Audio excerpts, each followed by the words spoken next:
Hello and welcome to NXTGEN Racing, the home of clean and fair sim racing for all.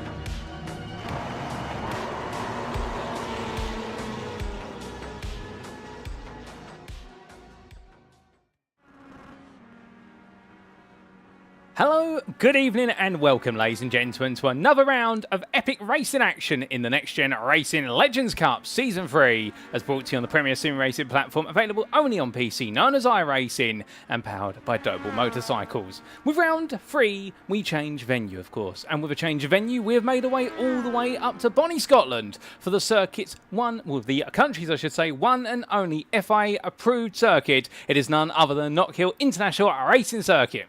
Located near the city of Dunfermline, it is a circuit that is absolutely tiny compared to many. Spanning only 1.626 miles in length, is a circuit that, whilst it may be short, that shortness belies the value it absolutely packs into its tiny tarmac. With the fact it has 9 corners, an absolutely gargantuan number of elevation changes, spanning the best part of 37 metres in totality over the entirety of the lap, and on top of that, many blind apexes, raised curbs, a chicane, a hairpin, you name it, it's got it. And well, sometimes it goes to show it's not the size that matters, it's about how you use it. And that's exactly what this Scottish tarmac is going to demonstrate today. And with it, it means that our drivers are in for a tantalising technical test today as they need to get to grips with a circuit that's going to keep them guessing lap after lap, corner after corner. But where are my manners? Allow me to welcome you all to this live broadcast from Circuit Side, available of course on free media platforms of your viewing pleasure. Now we do welcome of course those of you tuning in via our official NXTGEN Racing media channels. Those do include YouTube at youtube.com and search for NXTGEN Racing,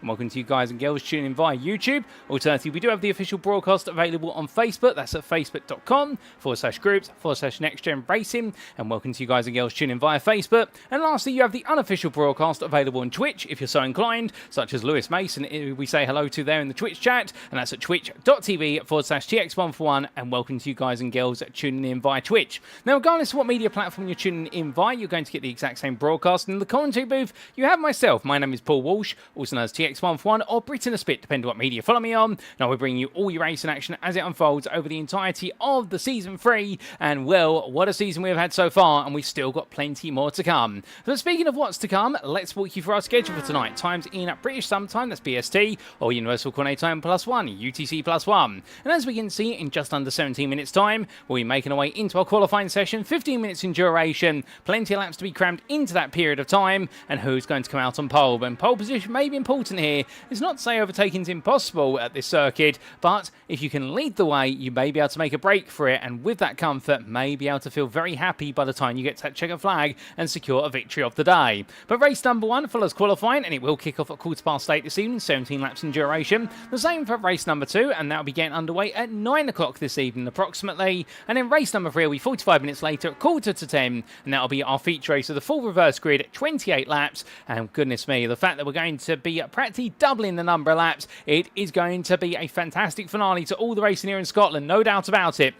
But we've got to get there first, and on the way to getting there, let's recap our journey so far and what we've still got lying in wait.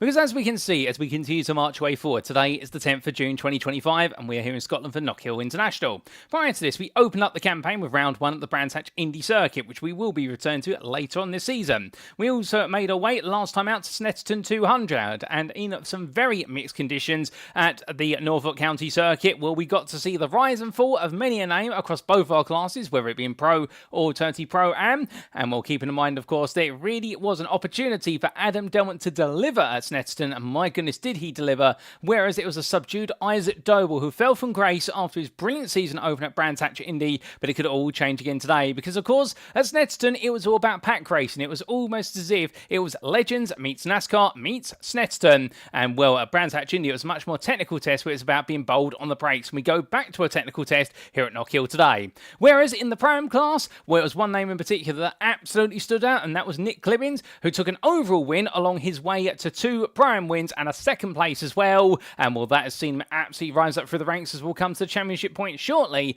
However, do not count out local heroes, and that being Kieran Smart and Stuart Winess, the Track Scotland pair, who run 2nd and 3rd into today in the Pro-Am class, and will be looking to impress at their home circuit. But after today, we'll be making our way to Silverstone on the 24th of June for the national layout there, and then we'll be going into the midpoint of the season with round 5 of 9, and that will be at the Cadwell Park circuit, all the way up towards the northern tip of England, and then we'll get to see our drivers take on the motorcycle-based circuit, albeit in Legends machines. They're just thin enough to be able to go too wide around the circuit, and that's going to be a thriller at the Mini Nürburgring in the UK. Now on the 15th of July, we head to the fastest circuit in the United Kingdom, and that'll be the Thruxton circuit in the county of Hampshire. We'll then come into Donington Park's National Circuit on the 22nd of July, and then in August, it will be on the 5th of August, we have our penultimate round at Alton Park Island, and we'll bring everything to a close by returning to where we began on the 19th of August, and that'll be at the Brands Hatch Indy Circuit. So, coming into tonight then, we talked a little bit about the points, but let's lay them out in full, and here we can see, starting with the overall Drivers' Championship, Adam Delmont now leads by 14 points over Isaac Doble. Delmont was the man who delivered, as we mentioned only moments ago at Snetterton, and those two wins have promoted him to the top of the table by those 14 points. Isaac Doble, as we said, not quite comfortable perhaps for the pack race, and also a bit of misfortune in being muscled down the order, but that's what happens when you're a championship leader after a round. You are going to be the driver who does get the eye from everybody, and everybody very keen to try and reel him back into the pack. Meanwhile, the rest of the pack, well, they're quite a sizable gap behind, with Nick Clibbens in third place, the leading prime driver in the overall standings. He's on 83 points, only 2 ahead of Jamie Dory, and therefore we already have an emerging fight for the lead, and an emerging fight for the best of the rest in third place. Kieran Smart sits in fifth, only 2 points ahead of Andrew Pike, and the Sim Racing Collective driver not quite having the day he wanted at Snetterton, and the same could be said for his teammate Kieran Sharp, with neither one really accruing the points they wanted. However, they'll be looking to bounce back today, and they've only got result count back between themselves and Stuart Winus, who sits in 8th on 51 points.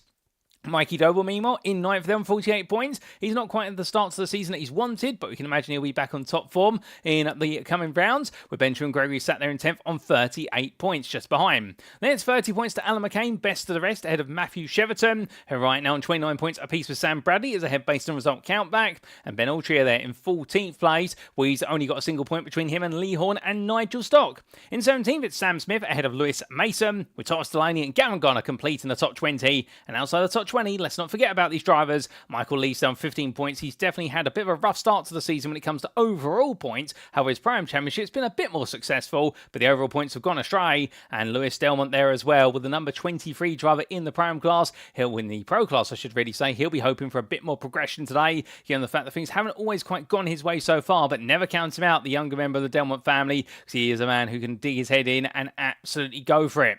Phil McDougall sits in 23rd, ahead of William Kurtler and Matthew Williams. And then we do have Wayne Douglas, Mark Sykes, Ian Manners, Callum Murray, Duncan Moraes, Dylan Hunter and Jonathan Berry yet to score any points. And after a challenging debut for Dylan Hunter at Snetterton last time out, we'll be hoping that with a little bit more acclimatisation to the Ford Legends machine, that he's going to be able to move up for the ranks today. It's coming onto the Prime standings, where you can see our 19 Prime drivers. It's Nick Clibbens who leads on 133 points to the 119 of Kieran Smart. It's a gap then of 14 points, and well, those two wins, including the overall win, have really galvanised Nick Clibbens' campaign early on, and you can imagine right now he's going to continue to try and strike whilst the iron is hot. However, hot off the heels of him will be Kieran Smart, with Stuart Winus a further 26 points behind, and right now the two Scotland drivers will be trying to move from no man's land to really put the pressure on Clibbens, as if not, they may fall back into the clutches of the rest of the field. Speaking of which, it's led by Sam Bradley, who sits in 4th on 73 points, 2 ahead of Nigel Stock. That's your top 5. And then Sam Smith and Alan McCain, the Irish esports pair, both on 64 points, but Smith ahead of McCain based on result countback. And then Lewis Mason, Thomas Delaney and Michael Lees complete your Prime top 10. William Kurtler sits in 11th, best of the rest, and right now yet to hit his stride, whereas Cal Murray has continued to move forward as a result of his results from Snetterton, moving up the order there after a difficult open at Brands Hatch, but some good points on the board last time out, and he'll be hoping for plenty more today. He's only 1 point ahead of both Ian Manners and Phil McDougall, and then we do have Mark Sykes in 15th on 14 points, 1 point ahead of both Duncan Moraes and Matthew Williams, with Dylan Hunter and Jonathan Berry completing your Prime standings. But going from the standings then, let's come to our circuit for today. And it is of course the Knockhill Racing Circuit, located in the ceremonial county of Fife in Scotland, the United Kingdom, and is only the best part, I do believe, of 6 or 7 miles north of the city of Dunfermline, the closest major landmark to the circuit. And this circuit really stands proud by itself, and a big thank you to iRacing.com, not just for their brilliant simulator, but also the track maps that come with it. And it means that we get a two-dimensional image, of course, to bring the circuit to life to a degree. However, it would be slanderous to say that this image really does the circuit justice, because whilst it does show you the corners and the straights, what it doesn't show you is the very, very aggressive elevation changes. But as the drivers make the way around here and charge the way up towards turn number 1 at the Duffer's Dip, the highest point on the circuit will give way to a rapid descent down through some major elevation changes through the kink of 2 and into McIntyre's at 3, and that sharp right-hand right-angle corner. We'll see our drivers then make the way down towards the lowest point of the circuit and the run through Butchers into the chicane at turns 4, 5 and 6. And next in out there, they'll bounce the way out, only to charge through the sweeping right-hander of Clark Curve. And it's the long back straight, at least for our Legends Coupe machines, of the Railway Straight, running in parallel to the original railway lines. That's why it takes the name. And then through turn number 8's curvature, they'll give way to the heavy braking zone of Taylor's at turn number 9. The hairpin that completes the lap and sees them start it all over again. Now, as for our rules, well, of course, we can't go racing without them. This is a fixed setup series, and driver classes shall be finalised as the conclusion of round number 3. So after today, we will be locking in our drivers' classes, albeit we may have some exceptions if drivers join midway through the season, and we'll give you an update with regards to who's joining and when that does happen. Sprint race-wise, race 1 grid shall be set based on results of qualifying. That's a given. The race 2 grid, meanwhile, shall be set as a top 15 reverse grid based on the results of race number 1. So what that means is whoever takes the victory in race 1, they start on 15th on the grid for race number 2, and we invert the top 15 finishing position such that the 15th place finisher, when they start on pole for race number 2. The race 3 grid, meanwhile, shall be set as a full reverse grid based on results of race number 2. So we just take all the finishing positions, making sure to only include the drivers who do finish the race. So any retirees will be removed from this reversal. They'll have to start from the back regardless. But all those who finished race number 2, we flip the finishing order, and that's exactly how they will start our feature race finale. Now, each driver shall have one fast pair available in each race, and that's the only time we should expect pit stops unless our drivers come to the ire of race stewarding. And do keep in mind, we do have an independent race director, as always, stewarding the races for track limit infringements and the deployment of the safety car. Now, with regards to those track limit infringements, if you pick up a warning, it's no bother. Your second warning, the same. On your third warning, you get a 5-second post-race time penalty. And the fourth one, that's a 10-second post-race time penalty. And if you're cheeky and go all the way to a fifth warning, you get a drive-through penalty for your misdemeanours. And well, that penalty must be served within 3 laps. You must come into the pit lane and serve it. Racing incidents, meanwhile, shall be reviewed post-round. But that's enough rules, regulation, everything in between. We all know what you're here for. You're here for the racing, and so are we. So let's head back to circuit side here and take a look at our drivers as they chop and wind their way on around the Scottish countryside. And a bit of an excursion there, I believe, from one of the drivers. Couldn't quite see who that was. Was that Gavin Gardner having a bit of a mistake? Yes, it was, just behind. And was he makes his way on around here right now. I think Gardner, in fact, a number of drives here seemingly struggling a little bit, and I think a lot of gravel on this circuit, and right now perhaps the circuit not quite being forthcoming. As we do say hello to Eyes14 there, who's cheering on Lewis Delmont to bin it in the first quarter. Well, hope that doesn't quite happen for the Delmont member of the family, and the younger member of the Delmont family, albeit he's not quite here at the moment from what I can see. We've only got Adam Delmont, and well, there have been some updates made to iRacing going into tonight, so therefore we could be expecting a few drives to arrive quite late on the scene,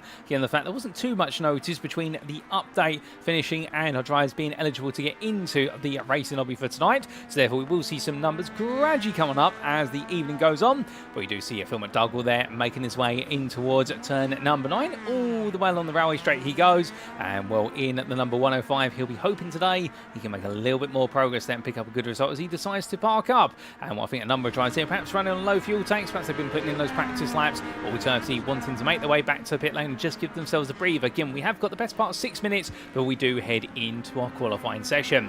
Kieran Smart here, the fastest of our pro drivers currently, and well, the thing you can always say about Kieran is that he is a very strong driver in pro classes where he races in the Legends, alternatively in the NXTCC, and roaring his way on around there, chasing after the 61 of his teammate Stuart Winus. These two trying to work together right now, and most likely trying to get a feel for the slipstream off of the back of each other. And in the most recent iRacing update, not too many changes afoot for the Legends machine specifically, as we're to understand it, as Winus there having a little bit of a rallycross excursion. He does get it back together eventually. Goodness me, well, that goes to show you there the grass takes no prisoners, and unfortunately he's going to hit the barrier there. And well, I think he was hoping that he was going to make it all the way back onto the circuit, but it wasn't quite the case, as Kieran Smart seems to be having a smooth start to his evening practice at least. Meanwhile, Stuart Winus having a bit more of a bumpy start, quite literally. As Smith makes his way along down towards another lap here. Let's try and get a word or two with one of our drivers if we can. See if we can get a patch through to the drivers. In fact, it's always good to hear a word or two from them and get their forecast on how they're feeling for today. And well, the one driver we'd love to get a word with, if we can find him, is Nick Clibbins, because he was the real man on a mission last time out at the excuse me, at the Snetterton 200 circuit, absolutely delivering all the way through, but it looks as though, at least currently, he's not quite eligible to have a chat to as he goes around there on the exit of the hairpin, and we do see our safety car there of Mark Sykes just doing a track inspection as Mark makes his way around the circuit. There he is, and as he makes his way on for the Aston Martin GT4 Vantage, well, he's going to be patiently waiting in the pit lane in case there are any major misdemeanors, and our race director will send the safety car driver out there to make sure he can pick up the field. But as he roars his way around, we'll leave him to it there. And, well, we do look to Lewis Mason, who has a bit of a spin of his own there, emulating what we only just saw moments ago from one of our other prime drivers. And the grip not quite forthcoming. Also a bit of eagerness on the throttle, sometimes being easily punished there. And small mistakes can have big costs here at the Knockhill circuit, no doubt about it. Looking at from them, well, we come to Isaac Doble, and right now the fastest driver out there overall, as he almost has a little bit of a tap there with the number 33 of Dunfermline that's just left the pit lane for its first flying lap in this practice session. And while the South African driver there giving it away to the youngster from the United Kingdom as Doble roars his way around. And, well, Isaac Doble right now really a man on a mission here to try and score back versus Adam Delmont, albeit having a very successful day at Anglesey in the Ford Junior Championship. I do believe the Ford Fiesta Juniors Championship, using the full terminology, is hosted by the BRSCC, and, well, taking that success after what has been a very good last few rounds for Isaac Doble. And I believe, has he secured a win as of yet? I don't think he has, but he has secured podium so far this season, although I'm sure somebody will correct me on that. But taking his real life racing and sim racing in equal measure, and it's great to see him once again pushing it to the limit as he heads towards the timeline with 3 minutes left to go. As he heads across that timeline, can we get a word with any of our drivers? I don't think we quite can at the moment. We would love to, no doubt about it.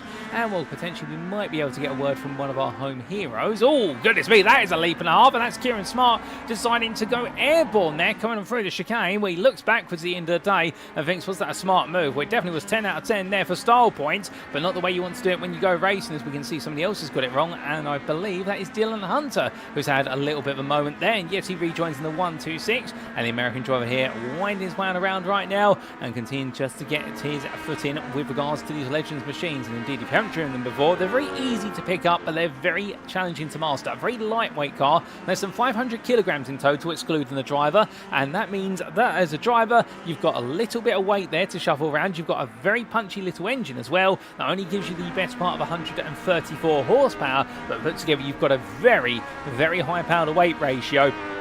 And it means that these cars, they accelerate on a whim and they pick up a huge slipstream off of one another, and they're also quite unstable, particularly when it comes to elevation changes and quick direction changes interwoven together. As he comes on and down and round and in towards turn number 3. Well, from him we do look a little bit further around the field, and we look to Thomas Delaney in the 555, and as he comes across that timeline, he sets his initial practice time there of a 59.031, and also with the shortness of the lap, we are expecting laps to be under a minute, and that's why we're going to be cramming in so many laps over race distance. And, well, there's always a good bit of fun there when we do have plenty of laps for which our drivers will be going battling at time and time again. But as they do get themselves set, well, we do try to get a quick word from the man in the pit lane, and we are going to try and get a word from Stuart Winers, who's jumped out the car, but let's try and get a word with him anyway as we head into this, what will be the qualifying session very shortly. And in terms of grabbing a word from him, here we go, unless I'm mistaken. Well, in fact, give us a brief moment, because we are having a slight technical issue, and hopefully we're going to get a word from him. Stuart, you got time for a quick word? Yeah, I can do, yeah, Paul. Stuart, you're visiting your home circuit as of today, round number 3 of the championship, and also 3rd in the Prime Championship. How are you feeling for it? Yeah, we'll go for it. We'll have a good bit of racing, I think. Quite lively little cars around here. Forgot how lively they are. So it'll be good fun. Well, that's always the spirit. Have fun and see what else happens out there. Have you set yourself any targets today, or is it just going to be take it race by race? Hopefully to survive is one. But no, try and get mixed up with the leaders and hopefully have a good battle with them, or even with anybody in the track. Just go stay alive, I think, is the main aim for me tonight. Oh, that's absolutely fair. Well, with that, we'll leave you to it because qualifying's just around the corner. Good luck for today. Cheers, see you later, Paul. And that was a quick word there with Stuart Wyniss, the Scottish driver in the number 61, and talking out there, just here to have fun, have a good time, and try to survive. Well, I think very smart words there, said by a smart man. And as the checker flag comes out on this final practice session, it's time, ladies and gentlemen, for us to go into qualifying. 15 minutes. Who's going to put it on pole? Let's find out.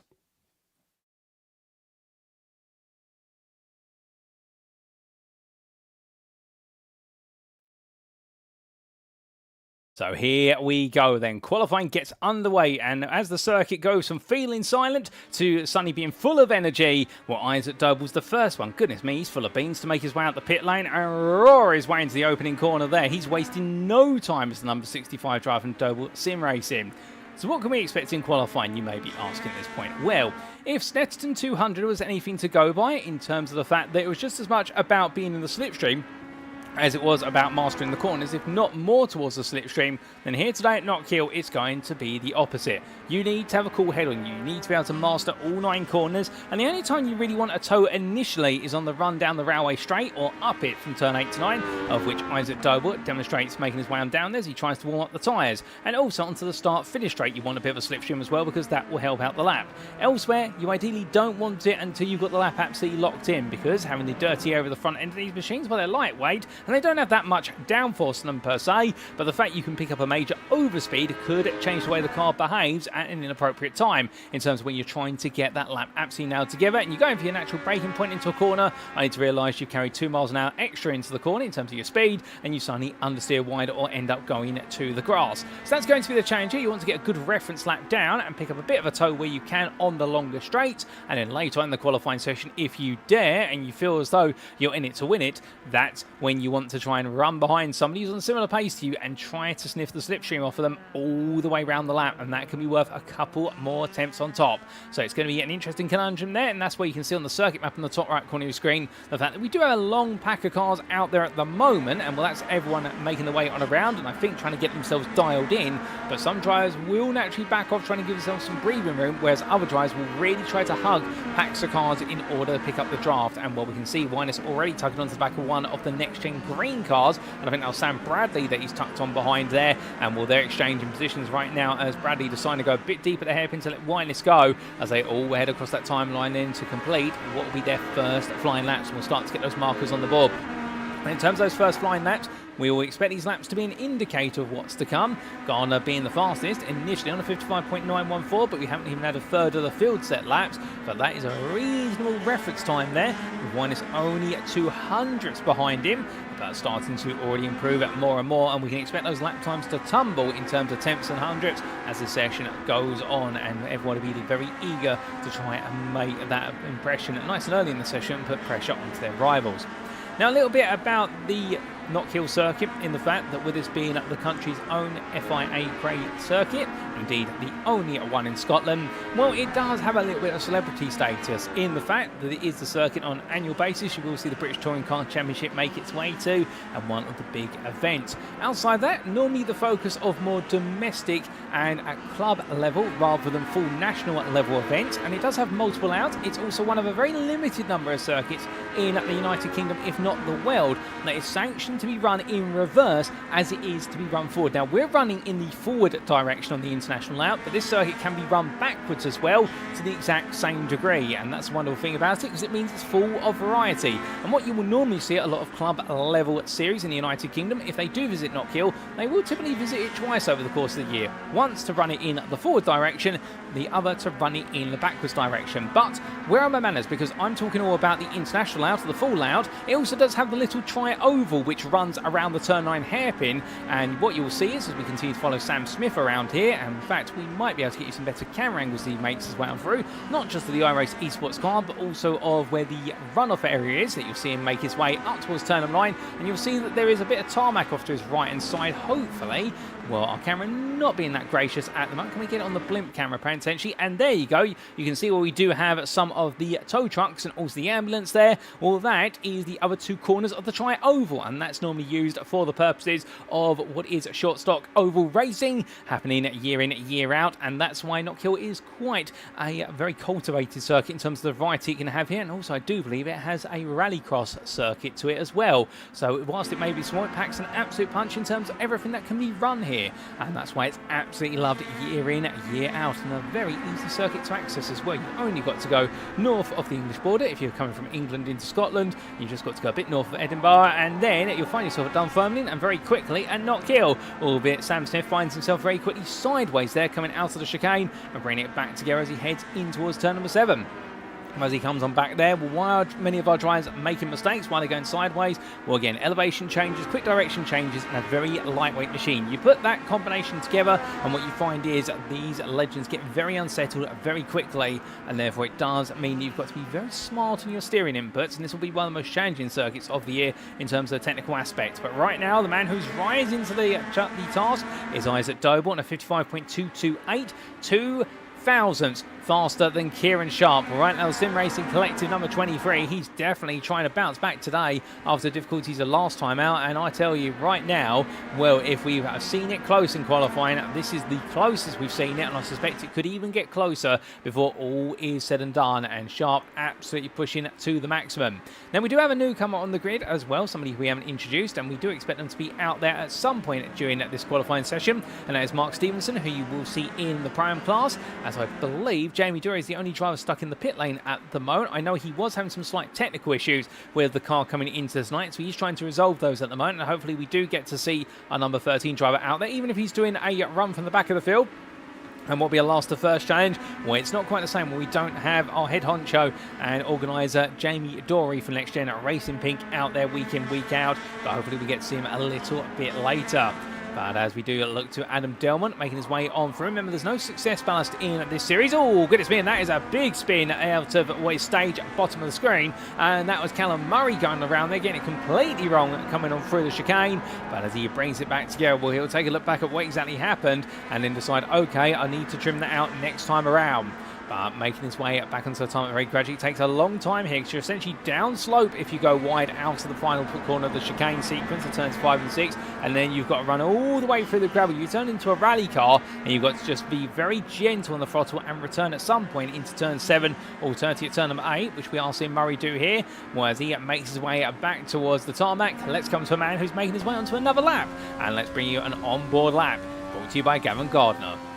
Saying in towards Duffer's Dip at turn number 1 and braking here at what will be a 75 minutes of corner apex. Dab of the brake, down to 4th gear, and now full throttle down for a left-hander, and then lift off the throttle onto the brakes immediately as he comes through turn number 3. At 2nd gear, he'll now power his way through, coming into 4, balance the throttle, and now blind apex here, coming over the crest, and then he suddenly sees the right-hander apex at turn number 6, the second part of the chicane, but nails it, and now in towards the right-hander at turn number 7, he goes using all the entry curb on the left-hand side to open the corner up, a very late apex then, also an off-camber corner, but collects it nicely, and now Gavin Gardner making his way along, but decides to back off there a little bit, and I think decides to get ready to go for another lap, so we will stay with him all the way towards the hairpin to complete lap, however, not the ideal lap there, and a small mistake from Gardner, or perhaps something he's noticed, and he's decided to go all over again as he fights there with oversteer, exiting out of the hairpin. You can see the elevation change there and how the corner going from a slightly cambered one to a heavily off-cambered one very quickly is what causes the rear of the car to want to let go, because you have that altitude change in terms of the positioning of the car or the angle of the car to the road, and it just suddenly kicks the rear loose.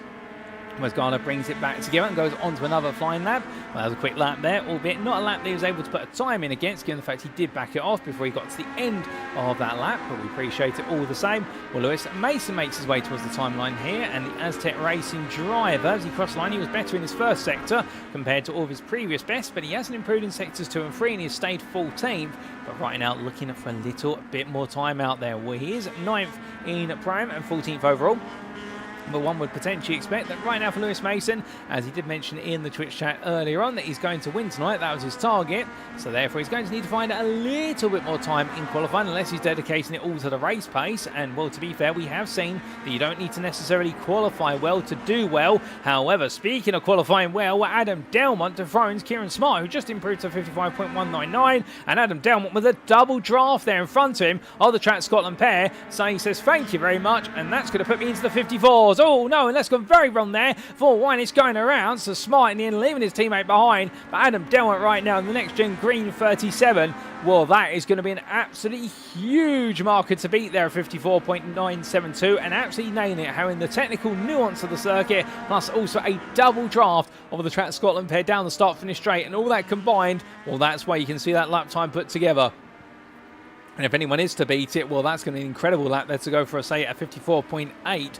And well, 54s, they are really the ultimate lap times around here. 55s, you're doing incredibly well, but if you can sneak a 54 in, then suddenly you've pulled off an absolutely magical lap, albeit Kieran Smart, when he gets himself ready, he did set a personal best in the middle sector, so Smart has still got some time out there. And well, he may be your provisional prime pole sitter, but I wonder whether he's eyeing the prize of potentially striking back versus Delmont and stealing back that overall pole position. And if he can do, could he go away to be a victor of the race overall in race number 1 at least, and match Nick Clemens' achievements for this season from Snetterton 200, where he took that race win in the first race of the day last time out? Well, we will see.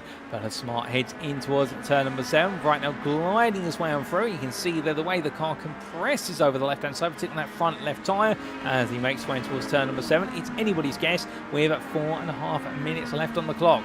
However, with anybody's guess, as he heads up towards Taylor's hairpin, you can imagine that right now he's not going to be wanting to guess anything any further. He'll be wanting to absolutely nail things as much as he possibly can, albeit saying it is one thing, applying it in practice is another, as he does pick up his teammate of Stuart Winus. And well, we jump on board here, Winus, for a flying lap, and this is what it looks like when you're in the tow. As he heads across the timeline then and into the opening corner. We're already 4 miles an hour faster compared to that we have from Gavin Gardner with a draft through the left into turn at number 3, goes into McIntyre's and coming all the way down there, staying in 3rd gear intriguingly. So Winus deciding, okay, a higher gear is better for traction. Through the chicane, he bounces his way. Goodness me, the car bouncing from left to right, and at one point on 2 wheels, then 1, then back to 4, and that into Clark Curve at turn number 7, as we have got an off-track car. That's one of the next-gen green machines, and Winus in the end runs wide, and that's going to invalidate the lap, unfortunately, but he's still going to stay close, and you can see, look at the speed he's picking up down the railway straight, and will be absolutely glued to the back of his teammate there until he snaps to the inside, and as he makes his way out of Taylor's there, 2nd gear, fighting the steering wheel, tight entry line, slightly compromising his exit line, but Winus was purple in the 2nd sector, and will we presume it's an invalidated lap, but we will see as he comes to the timeline whether it does count, and well, in the end it does count, but it's not enough. It's a 55.364, so he does not improve, and well, he'll be looking for those improvements very shortly as he swaps the places back with teammate Kieran Smart, and Smart now close, but a bit too close there as they made the way down into McIntyre's, and whoa, no, that's a big drift there, and Winus goes around and disappears out of view, but we can see him there with the closer camera, and as he's picked up, getting the car out of the barrier there. These Legends machines are quite hard and rugged with regards to the damage they can take, but right now it's not damage he'll want to take any time of day. But as he brings it back together, well, we've still got a little bit more time left in this qualifying session, 2.5 minutes left on the board, and Dylan Hunt here making his way around, trying to see what's on the back of the car there, and I'm not quite sure who that's in reference to, that individual, but well, all good it's me, and well, that is a fan favourite there if anybody's a big fan of science fiction, and if you're of the generation like myself, in the fact that I can actually start to talk about my generation now, and don't worry, we're not going to go to back in my day, but if any of you remember the movie Spaceballs, I believe that's a special livery on Hunter's car in reference to the infamous movie with Chevy Chase. As he comes down in towards turn number 1 here, well, right now, will he be able to go into plaid with regards to the speed of the lap, or alternatively, will he find himself just stalling and playing chicken instead? And well, the Spaceballs references might come thick and fast now, and well, he'll be hoping in the power of the Schwartz there, and I'm talking about the black colour of the car, because of course black in German is Schwartz, if anybody's interested in a bit of a segue there and how we make that segue, albeit as he roars his way around, well, it's going to be, I think, a bit more challenging there, and in fact we might put the Spaceballs puns back in the box for the time being before I get completely carried away. But as he heads in towards the braking zone at turn number 9, well, right now Hunter in 11th place, 7th place in prime, and if he can find a tiny bit more time out there, he could break into the top 10, because he's only a 10th off of Smith right now, and well, those qualifying margins, particularly from 8th through to 11th. Very tight indeed. Only 3 tenths separating Bradley, McCain, Smith and Hunter in that order in terms of where they currently sit on the qualifying stack. And well, you would imagine that Hunter will be hoping that with a little bit more, he may be able to just move forward. But that is a very cool manoeuvre there from Phil McDougall in the Heineken machine. Oh, and well, Hunter and McDougall both step on each other's toes. McDougall then gets under control, but both of them will have that lap aborted, and they'll have to build up to one final tour of the circuit. Although McDougall, I don't think is going to get around to do that lap. He toes the pits, and we'll have a minute left on the clock.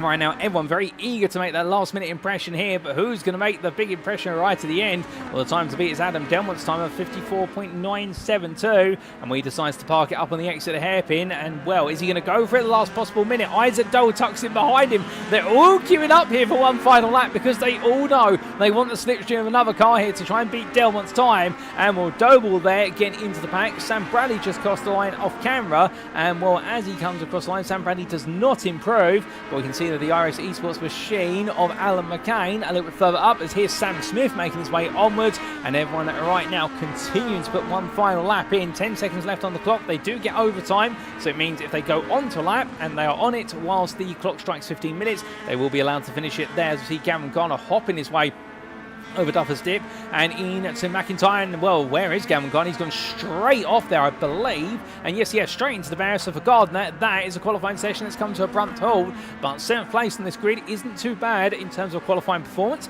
in what has been a bit of a mixed season so far for the Next Gen Pink driver. But as we see the 27 of Smith going very sideways, snapping one way, then the other. Well, that will invalidate his lap and he won't be going any further. What about Lewis Mason as he comes to line? He's had a personal best first sector. Can the 991 move up from 17th? 1.5 seconds off of overall pole, and in the end he stays where he is. It's not an improvement, unfortunately. Nick Clemens comes into the pit lane. He does not improve. What about Sam Smith? Well, Smith's had a spin out the final corner, so that will not be an improvement. So I think that's going to be it, ladies and gentlemen. I don't think anybody else out there is going to be improving right at the end. So it is going to be Adam Delmont who takes pole position ahead of championship rival Isaac Doble, and on the second row of the grid, starting in 3rd place, it'll be your pro and pole sitter Kieran Smart. So good qualifying performance from him. Kieran Sharp, the two Kierans on row number 2, and Stuart Wynish just missing out on being alongside his Track Scotland teammate, but starting 5th in the company of iRacing Esports Nick Clemens, the Pro-Am Championship leader. So that is a very, very fierce top 3 rows of this grid, and the fact you have the 2 championship contenders overall right at the front,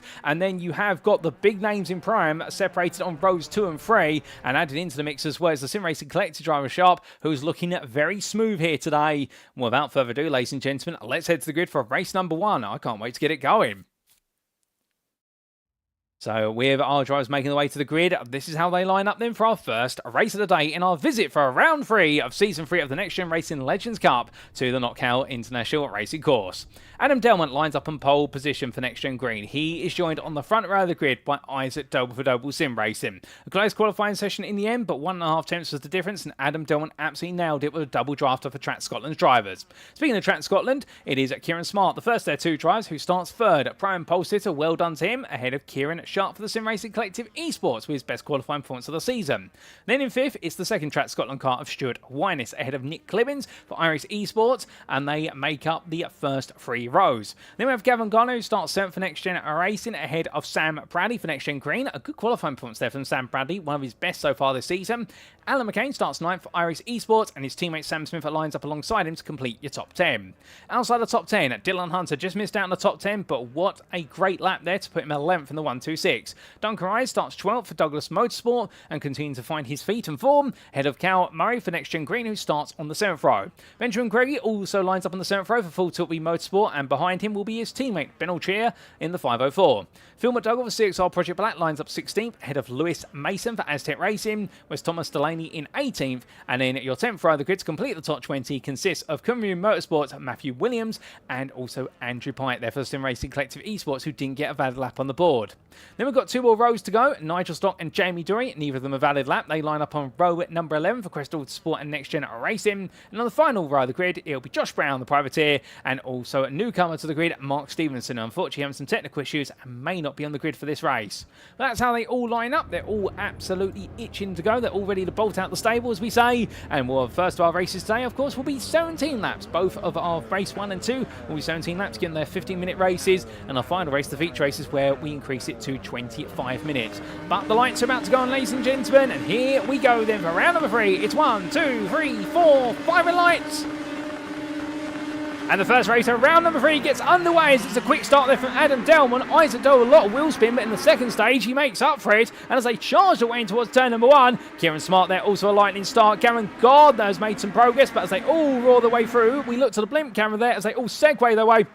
And the car going wide there, that is Nigel Stock getting a big no. That's Ben Trier getting it very wrong. Nigel Stock, meanwhile, making up some progress. Also got a car off there, but as they all settle down, making their way over the chicane for the first time, asking big sideways moment there from Gavin Garner, but collects it together just about. Stuart Winus on the pressure for Nick Clemens, and we expected Clemens to be right in the battle here to try and make some progress. He's going to do exactly that as he comes through turn number 7, and on as they go down the railway straight, and McCain, Bradley and Smith all queuing up behind here, and it's going to be the game now of will the packs converge or will they diverge? Well, Adam Delmont here decides to make his way up the inside. He's going to dive for the lead, but it's going to be 3 wide on the exit of the opening corner because Isaac Doble looks one way, Delmont looks the other, and Kieran Smart, the prime leader, says, okay, don't mind if I do, but then decides, okay, perhaps I shouldn't play it right now until I get a big toe. But as they come down towards turn number 1, we can see their Smart absolutely glued to the back of Isaac Doble. Delmont 2 wide here with Doble. They come through the left and into the right, and he just about stays on, does Isaac Doble. Goodness me, that was very close. A tap there to Adam Delmont, sends Delmont wide, but he will rejoin, but he'll fall backwards in the pack there, and those two getting very firm with each other early on. As you can see, the Irish Esports trio of McCain, Clemens and Smith, they're all together following this pack, and well, they're just having a bit of fun here and watching out. Oh no, and that's Dylan Hunter into the barrier there, coming out to the chicane. We've also had Phil McDougall exit stage left on the camera briefly. The CXR Project Black driver rejoins, but Dylan Hunter having a huge wham with the wall, and will manage to survive that. As we can see, they all come back together. Andrew Pike as well having a brief excursion, and the 57 right now seeing as much gravel as it's seeing tarmac, but I think he's going to try and amend that as soon as he possibly can. But as they head up towards the hairpin to complete their lap in towards Taylor's, well, meanwhile, at the front of the field, Adam Delmont with the elbows out, battling between himself and Isaac Doble. I think the two of them going astray. Well, he's dropped down to 4th, but we can see here Smart going for the lead as he pips to the inside, and through Duffer's Dip they go, and now it's going to be Sharp who looks to try and take on Doble. And Isaac Doble at this point, and once again like Snetterton, he's got to get himself acclimatised with the pack racing here, because at Brands Hatch Indy you could really defend hard and not lose too much time. But here right now with the 2 long straights we do have, it does mean that there's a little bit of chess at high speed that needs to be applied here, as we like to say. But looking a bit further back, Gavin Garner still on the attack versus Winus. He makes his way around as McCain, Clemens and Smith all continue to queue up. They've been very polite at the moment of the iRacing Esports trio, and well, as they head along, this is your top 9 all running together. Then you can see the battle for 10th further back. That's Duncan Rise and Benjamin Gregory, with Gregory here trying to make the move stick for 10th place, but Rise is up the inside and therefore coming back at him through the right hand as they go. The 33 of Rise does a lovely move,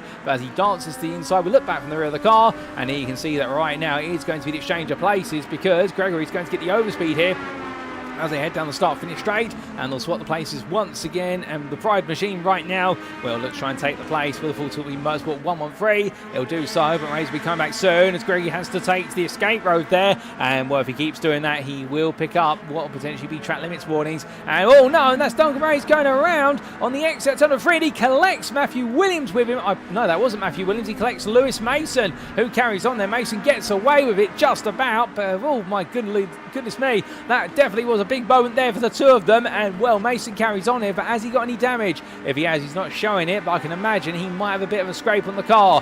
Coming back to the front of the field, well, from all the drama that's happening further back, well, we've got plenty of battling drama, but good drama right at the front of the field, because Isaac Doble back to lead with Sharp and Delmont with him, and Stuart Winus and Kieran Smart, the 2 Track Scotland drivers, have been reunited.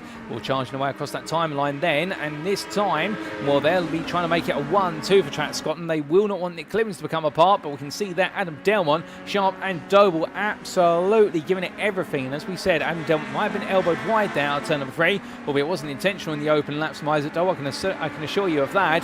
But one thing he will definitely do is gradually pick his way back up, and Delmont, much like many of our experienced Legends drivers, they do know that at the end of the day, it's not about how you start, it's about how you finish. And with the slipstream they get off each other, you can very quickly catch up onto a pack that you've previously been knocked out of. head on then towards Taylor's. In towards that hairpin they come, and as they do a little bit of traffic in front of them, I believe that's Dylan Hunter who's on a bit of a recovery drive. We have had a retirement from this race for Ben Trier. Also, we didn't see Stevenson or Brown make it onto the grid, and Jamie Dory still trying to get the car repaired. He's in the pit lane at the moment, so some woes there still for the next gen racing driver. But as we get towards the end of lap number 5 and onto lap number 6, we've still plenty of laps to be accrued, and Isaac Doble right now leading this race, at least for the time being. As the field roars its way on between the corners, one of the big challenges they do have in such a scenario is knowing when to attack versus when to sit back, because you can keep changing the lead back and forth in the early laps. That's not too much of a problem, but as the laps gradually trickle down, what you want to start to do is you want to start to think about where you position yourself in this pack of cars in order to be leading onto the final lap or have the opportunity to steal the lead away on the final lap. And that's why for Wyness and Smart, the one thing they're doing very cleverly at the moment is they're just simply running their race together, because they know they've got the Pram 1-2 together as teammates, and well, they may swap places here just to bleed off some speed in doing so, and that's exactly what Smart does there, going up the inside of Wyness. But as they come out to the corner, you can see Kieran Sharp. We'll be wary that Smart was on the inside of him, but will pick up the tone and they will form back into the running order. So Smart and Wyness definitely playing the game of just work with the pros around them and don't let anybody get any closer in the Pro-Am battle. And well, in terms of Pro-Am drives, the nearest one is Nick Clemens, a second bag, and he's bringing Sam Smith with him as they charge away on a round. And well, in fact, that's not Sam Smith with him, that is Nick Clemens himself. And well, making mistakes, there's Dylan Hunter being passed and put a lap on by Nick Clemens, and Sam Smith 2 seconds back. And well, the second member of the Irish Esports team trying to push onwards as Thomas Delaney looks up the inside there. Benjamin Gregory into McIntyre's through turn 4 in towards the chicane they go. Too wide they come in. Will they exit too wide? And the answer is they do, but Delaney, being bold and brave, makes it happen. Lewis Mason now looking up the inside here through the right under turn number 7. And well, right now Gregory finds himself being gradually muscled down the order in the full tilt motorsport boosted motorsport machine, albeit Gregory's not going to give up that easily, and Mason here having to really dig in. Well, as he heads in towards the braking zone here, he's going to look up the inside. Will he go for under braking? The answer is no, he won't. As we see up there, 3 very different lines from all 3 drivers. Delaney almost going completely sideways out of the hairpin, and we'll charge out Taylor's up towards Duffer's dip now. Mason there having the slight exit of the pair of the trio, but the thing he'll have in his stride is he'll have the double draft, albeit not before Gregory looks to make a move on Delaney on the inside, obscured by the driver's panel as they make their way down through the right into left, and side by side they come, and both drivers going deep and wide. And well, Delaney gets it, start, brings it back on, and Gregory tries to go around the outside but doesn't have the space to do so. Mason's going to try and look for a move on Delaney, can't quite find it, and has tucked back in there. But brilliant racing and awareness from all 3 drivers involved. The only problem is they've now brought Sam Bradley into the mix, and Bradley wants to play here in the 69 car as he rolls his way through the right under turn number 7, the next gen green machine. And well, it's lime green, you can see it from a mile, indeed fluorescent paint on that one. And up towards Turnham Line, we're into Taylor's hairpin. Will we see a move from Bradley? Will we see a dive? I think he was going to go for it. It's very far back, and it needs to be telegraphed very obviously. And well, in the end, does not go for it as Delaney goes round. I don't think there was contact there. I think he might have done that with his own volition. Oh my goodness me! And that was a big side swipe there for Cal Murray, who in the end I think was tapped by that, but survived it. I thought that was going to send the pair of them round, and was they make the way onto lap number 9. Matthew Williams battling here with the 57 of Andrew Pike, and Pike, who started 20th, is now up into 11th place. If he can seal the deal here, he does just about, but Pike continue to push onwards as Lewis Mason there sipes his way up the inside of Matthew Williams and says, okay, Pike seems to be on the move, I'll follow him. Well, winding their way on around, and Williams there losing a lot of pace as a result of Mason's move. Indeed, it looks though that completely deflated the pace out of his proverbial balloon. Well, as he heads in towards turn number 7, he'll look to try and reinflate his aspirations as quickly as he can, but right now the Gravedigger Frankenstein machine very sideways there coming out of turn number 7, but gets it pointed back on the straight and narrow as quickly as he can, and will thankfully saving that. From saving that, well, we have had a bit of a change further on the field, because Isaac Doble and Adam Delmont here are nose to tail, but we are missing a big actor, and we are missing a member of the Kierans. In fact, we're missing both Kierans here, because we did have Kieran Sharp and Kieran Smart together, and I believe they may have been involved in a bit of an altercation, which has caused them to drop down the order whilst all this has been playing out. Can we get a replay of what happened? And I think we can, and without further ado, ladies and gentlemen, here is a replay of what happened to Kieran Sharp. This is on lap number 7. Now, this was coming out of McIntyre's in towards the chicane, so Sharp was a bit further back at that point, but had an excursion wide.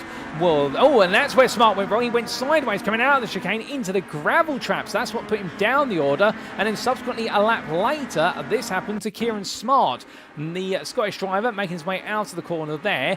He'd already lost out a bit, in fact, by running wide, and as he made his way on a round after that, went wide again. The car going very sideways, bouncing one way, then the other. Oh no, and in the end, he couldn't quite get it under control initially, and that's why he had the excursion. He's fallen backwards, and that enabled none other than Nick Clibbins to get involved. But we come back to your live racing because Smart had dropped to the back of the pack. Well, now Clibbins and Winus are back together, with Smart having made his way through. So as quickly as Smart dropped, he's made his way back upwards. Clibbins is going to go very wide out the chicane. I think that might be the too wide through the chicane, really costing the momentum. But the 13 driver here is not giving up as he rolls his way out the right-hander, and I can imagine there's plenty more to come from him before this race is said and done, albeit as they head in towards and Taylor's hairpin. Well, Kieran Sharp now, the 7th place man, is closing on this and closing at a very rapid rate with all the battling that's going on. You can understand why he's been able to make such a rate of closure here. And, well, Adam Delmont and Isaac Doble at the front of the field. They swap places this time as they go into lap number 12. And it's Adam Delmont who now takes the lead off of Isaac Doble.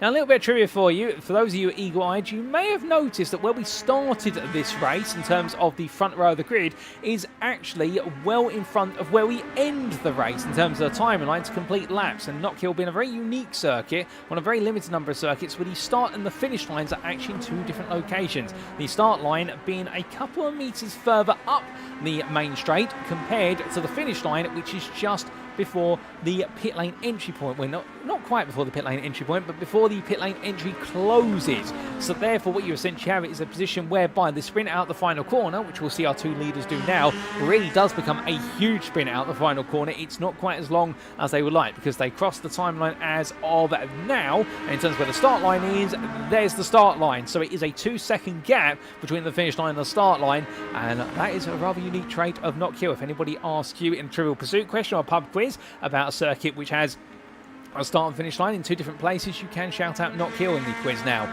thanks to the information we've just given you. But coming from that information, which is more trivial, to something that's a hard-hitting fact right now, well, the hard-hitting fact to this race is that the battle for the win is between these two of Adam Delmont and Isaac Doble, no doubt about it. And Isaac here playing the patience game at the moment, much like Delmont had behind him for 3 laps. But I think now Isaac really playing the game of trying to understand, okay, what is my rival doing and how can I potentially get involved? You can see he gets close. He's close enough here to really look for a move, but decides not to, just stays behind as they get ready to go on to lap number 14. They've still got 4 laps to go after the one they're currently on, and therefore it does mean that Isaac Doble's got time to pick and choose. But Adam Delmont as well will be mindful of this, and he'll be taking a look in his rearview mirrors and trying to understand where is Doble the faster driver of the 2 of them, as he gets a little bit of bump drive there down the start finish straight, and on they go to another lap. But rolling the way on around, well, from then we come back to the battling here for 3rd and 4th place. And right now, Kieran Smart, Garen Garner, and Stuart Winus absolutely nip and tuck as Garner picks up to 4th there, gets ahead of Winus, albeit trying to get ahead of Smart, but can't quite do it at the moment. So these 3 altogether, the 2 primes, mixing it up with the pro driver. And behind you can see Nick Clibbins there trying to follow Kieran Sharp, who's running in 6th on through in order to get back into that prime lead battle before all is said and done. It's only 1.1 seconds between Sharp and Winus, so therefore a good run. Alternatively, a little bit of scrappy racing between Winus and Garner, and it could suddenly cause these 2 packs to coalesce together and turn into a 5-way fight for the final spot on the overall podium. And will that be tantalising, a fight for the overall podium position, plus also the prime win, where you couldn't ask for a better pairing of 2 major facts, as we do see a big slide there from Sharp coming out to Taylor's. It's not quite working out for Sharp at the moment. He needs to get that hairpin now, thanks. That's cost him so much time in the long term of things. And in fact, he has lost 3 attempts out there in towards turn number 1 in the chase of Winus. And, well, as Clibbins stays close to him, I wonder if Clibbins right now is thinking that perhaps I need to take the lead here, and the fact that I'm not really gaining any more than I'm losing in terms of time. Well, he's the only one who can know that. And speaking of knowing things, well, right now, one thing we definitely know is that is a move up the inside by Dunfermline, trying to go for 14th place there, or 8th place in prime versus Phil McDougall. And when he gets on the inside, but now they race their way towards the timeline once again. Rear of the picture, we see a change of positions. Alan McCain up the inside of Nigel Stock, and across that timeline, our 2 drivers go here in that fight for 14th place. And also they're fighting over what will be the front row of the grid for race number 2. Remember, it's the top 15 at reversal. So these 2 side by side, and in the end, lovely racing between them. Double side ways there as he makes one out, and he doesn't quite get it together, and it is going to go the way of Dunfermline for at least a brief moment as Thomas Delaney encroaches onto the back of this and says, is it my turn to play? As we ride on board here, looking over the nose of the 555 car, looks to the inside, thinks about it, decides not to go for it through turn number 7. For some reason, he get a better run here, and he just avoids tapping the rear of the Doble's car, and that's a lovely run. That is as close as you can cut it coming out of turn number 7 when your rival's not on the pace, and as he heads in towards Taylor's hairpin, up the inside he goes, and we'll be hoping to get the draft off of the back and Rise's car, but he gets very close to it, and there's a tap there, and it sends Delaney on a round, I believe. Was it a tap? Was it not? It looked like on the camera there, but we could be wrong. But Doble was sliding down there not to compound his woes, and I think he's going to give the place back. But from them must come to the race leaders, because there is the white flag waving, and as it does so, Doble and Delmont, they're literally nose to tail. Doble's got back ahead, and as they make the way onwards then, one more lap to complete our first race of the day here at Knockhill, and it's Delmont looking around the outside. Isaac Doble defends here as they come through Duffer's Dip,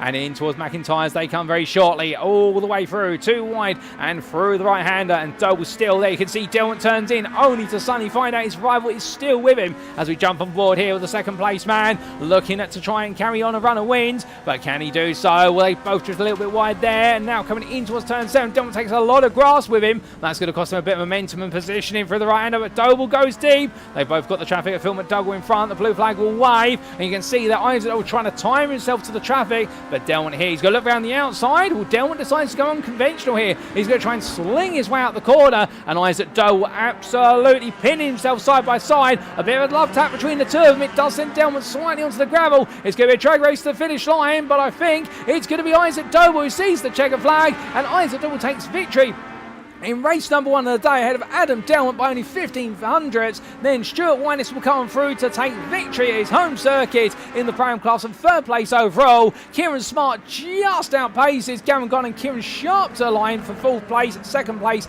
in the Pro-Am class. 3rd place in Pro-Am goes to Nick Clemens just off the back of that. And it's Sam Smith, Sam Bradley and Andrew Pike who complete your top 10, or is it? Because right now Bradley and Pike are battling here for 9th place, but in the drag race it is going to go the way of Bradley ahead of Pike. Benjamin Gregory will come out the final corner to finish in 11th, being hardly chased by Lewis Mason, and then Callum Murray and Duncan Rise have got a way to go. Murray has just crossed the line, in fact. Duncan Rise, after his battle with Phil McDougall earlier on, he'll take home at 14th place, and Nigel Stock, who started 21st on the grid, he'll take 15th overall, and with it, that will mean he will be taking the reverse grid pole position in race number 2.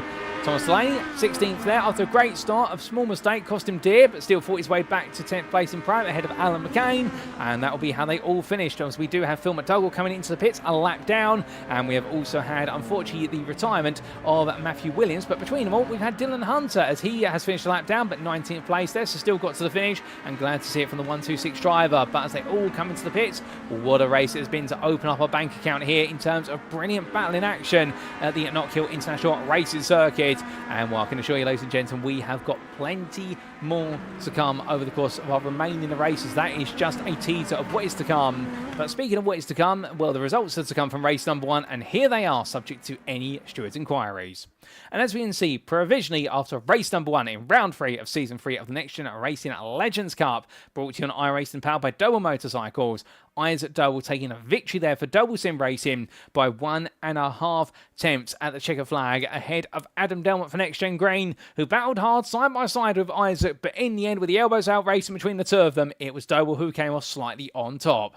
Stuart Winus, 3rd place there overall, so well done to him for taking an overall podium as a Pro-Am driver, but the Track Scotland driver, he'll be very pleased as well to have taken Pro-Am victory. And indeed, it's a 1-2 for Track Scotland in the Pro-Am class, because Kieran Smart, 4th place there, great recovery after his excursion mid-race, and right now the Scottish pair, absolute heroes on home soil.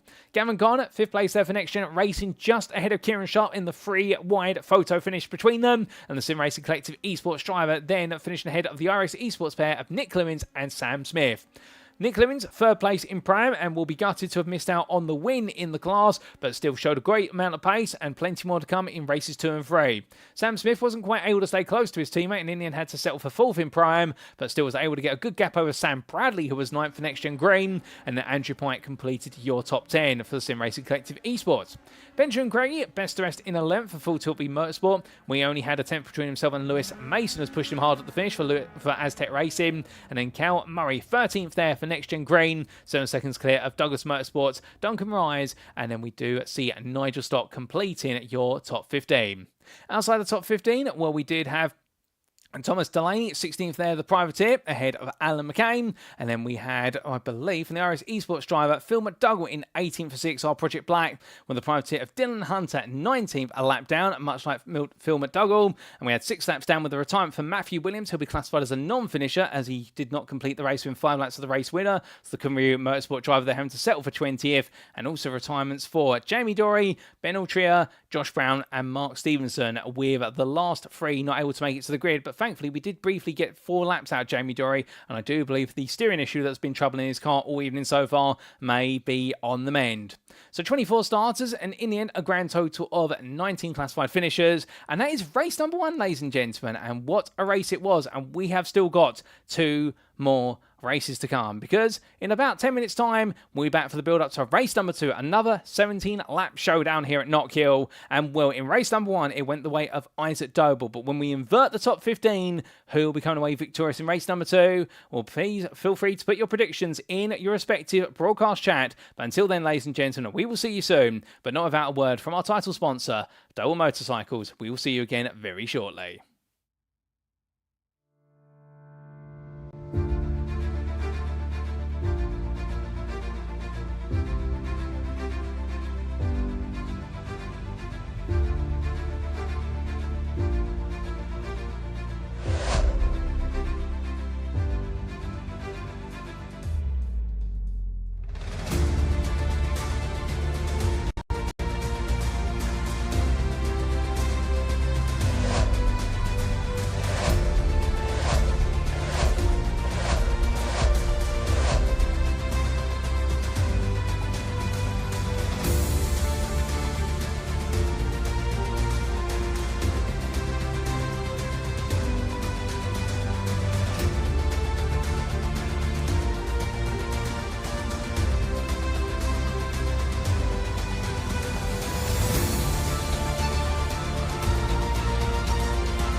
Speaking of Mikey Doble Racing, if you'd like to support Mikey as he pushes it to the limit out on track, you can do so by following the Mikey Doble Racing Facebook page as seen on screen. Additionally, if you want to represent the 88 Army at a BTCC weekend, Mikey Doble Racing has some fantastic merchandise available just for you, as may be found either via the Mikey Doble Racing Facebook page or alternatively in the Doble Motorcycles store at dobledirect.co.uk. Don't miss out on being a part of the 88 Army today.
And we are back then, ladies and gentlemen, after an absolutely thrilling race number 1 of round number 3 of the NXTGEN Racing Legends Cup Season 3, brought to you here at the Knockhill Racing Circuit in County Fife of Scotland. We've got another 2 races still to come. And up next will be our second of our sprint races, another 17 laps, albeit with a big conundrum, of course, which is a top 15 inversion of the finishing positions from race number 1. But a quick recap then of race number 1 and how it all played out is the big question of the order. Well, we did see a brilliant battle at the front of the field. Gavin Gardner was one of many who tried to stay in the lead battle, with the top 9 breaking away in the early stages. But as the race went on, well, Kieran Sharp for a brief moment fell by the wayside, and when he did fall, well, he then had to try and rise his way back up through the ranks, as did a number of drivers. But those who didn't fall, well, it was Isaac Doble versus Adam Delmont, with Adam Delmont having taken pole position, didn't quite manage to hold on to it, and Isaac Doble just outpaced him right at the finish. But what a fight between the two of them, and I suspect we'll see plenty more in this second race a day. That's overall. Meanwhile, in the Pram class, well, Stuart Wyniss took victory in the first race of the day for the Prams, third place overall as well, where a brilliant battle for that third place between himself, teammate Kieran Smart, also Kieran Sharp and Gavin Gardner. And well, speaking of Kieran Smart, it was a 1-2 for Track Scotland, with Kieran Smart being able to hold off in fourth place overall, both Gardner and also Sharp right at the end. So plenty of battles up there, and that's not to talk about all the battling we saw further down the order, including some battles between Sam Bradley and Sam Smith, and also Lewis Mason trying to pick his way through the order. But I think we're going to get a quick word with one of our drivers before we do go racing it once again, and let's see if we can get a word with this man, Adam Delmont, as he makes his way around. And well, I can see there I believe that's the Wario helmet from what is the Nintendo series, the Mario series. But without further ado, let's get a pat through it and see if we can speak to Adam Delmont. Good evening to you, Adam. Have you got a second for a quick chat? Oh, Paul, good evening, buddy. Well, firstly, I've got to say, loving the new helmet in the car. I mean, that's a bit of a Mario theme going on there. I think we're a little bit of comedy into it, I think. Just typical idiots. Well, you might be trying to act like a bit of an idiot in terms of the comedy factor, but some very smart qualifying results. Didn't quite turn into a win in race 1, but what a ding-dong battle between yourself and Isaac. Oh, yeah, thoroughly enjoyable. I was hoping to get the run off the last corner, and that's what I was setting up myself for.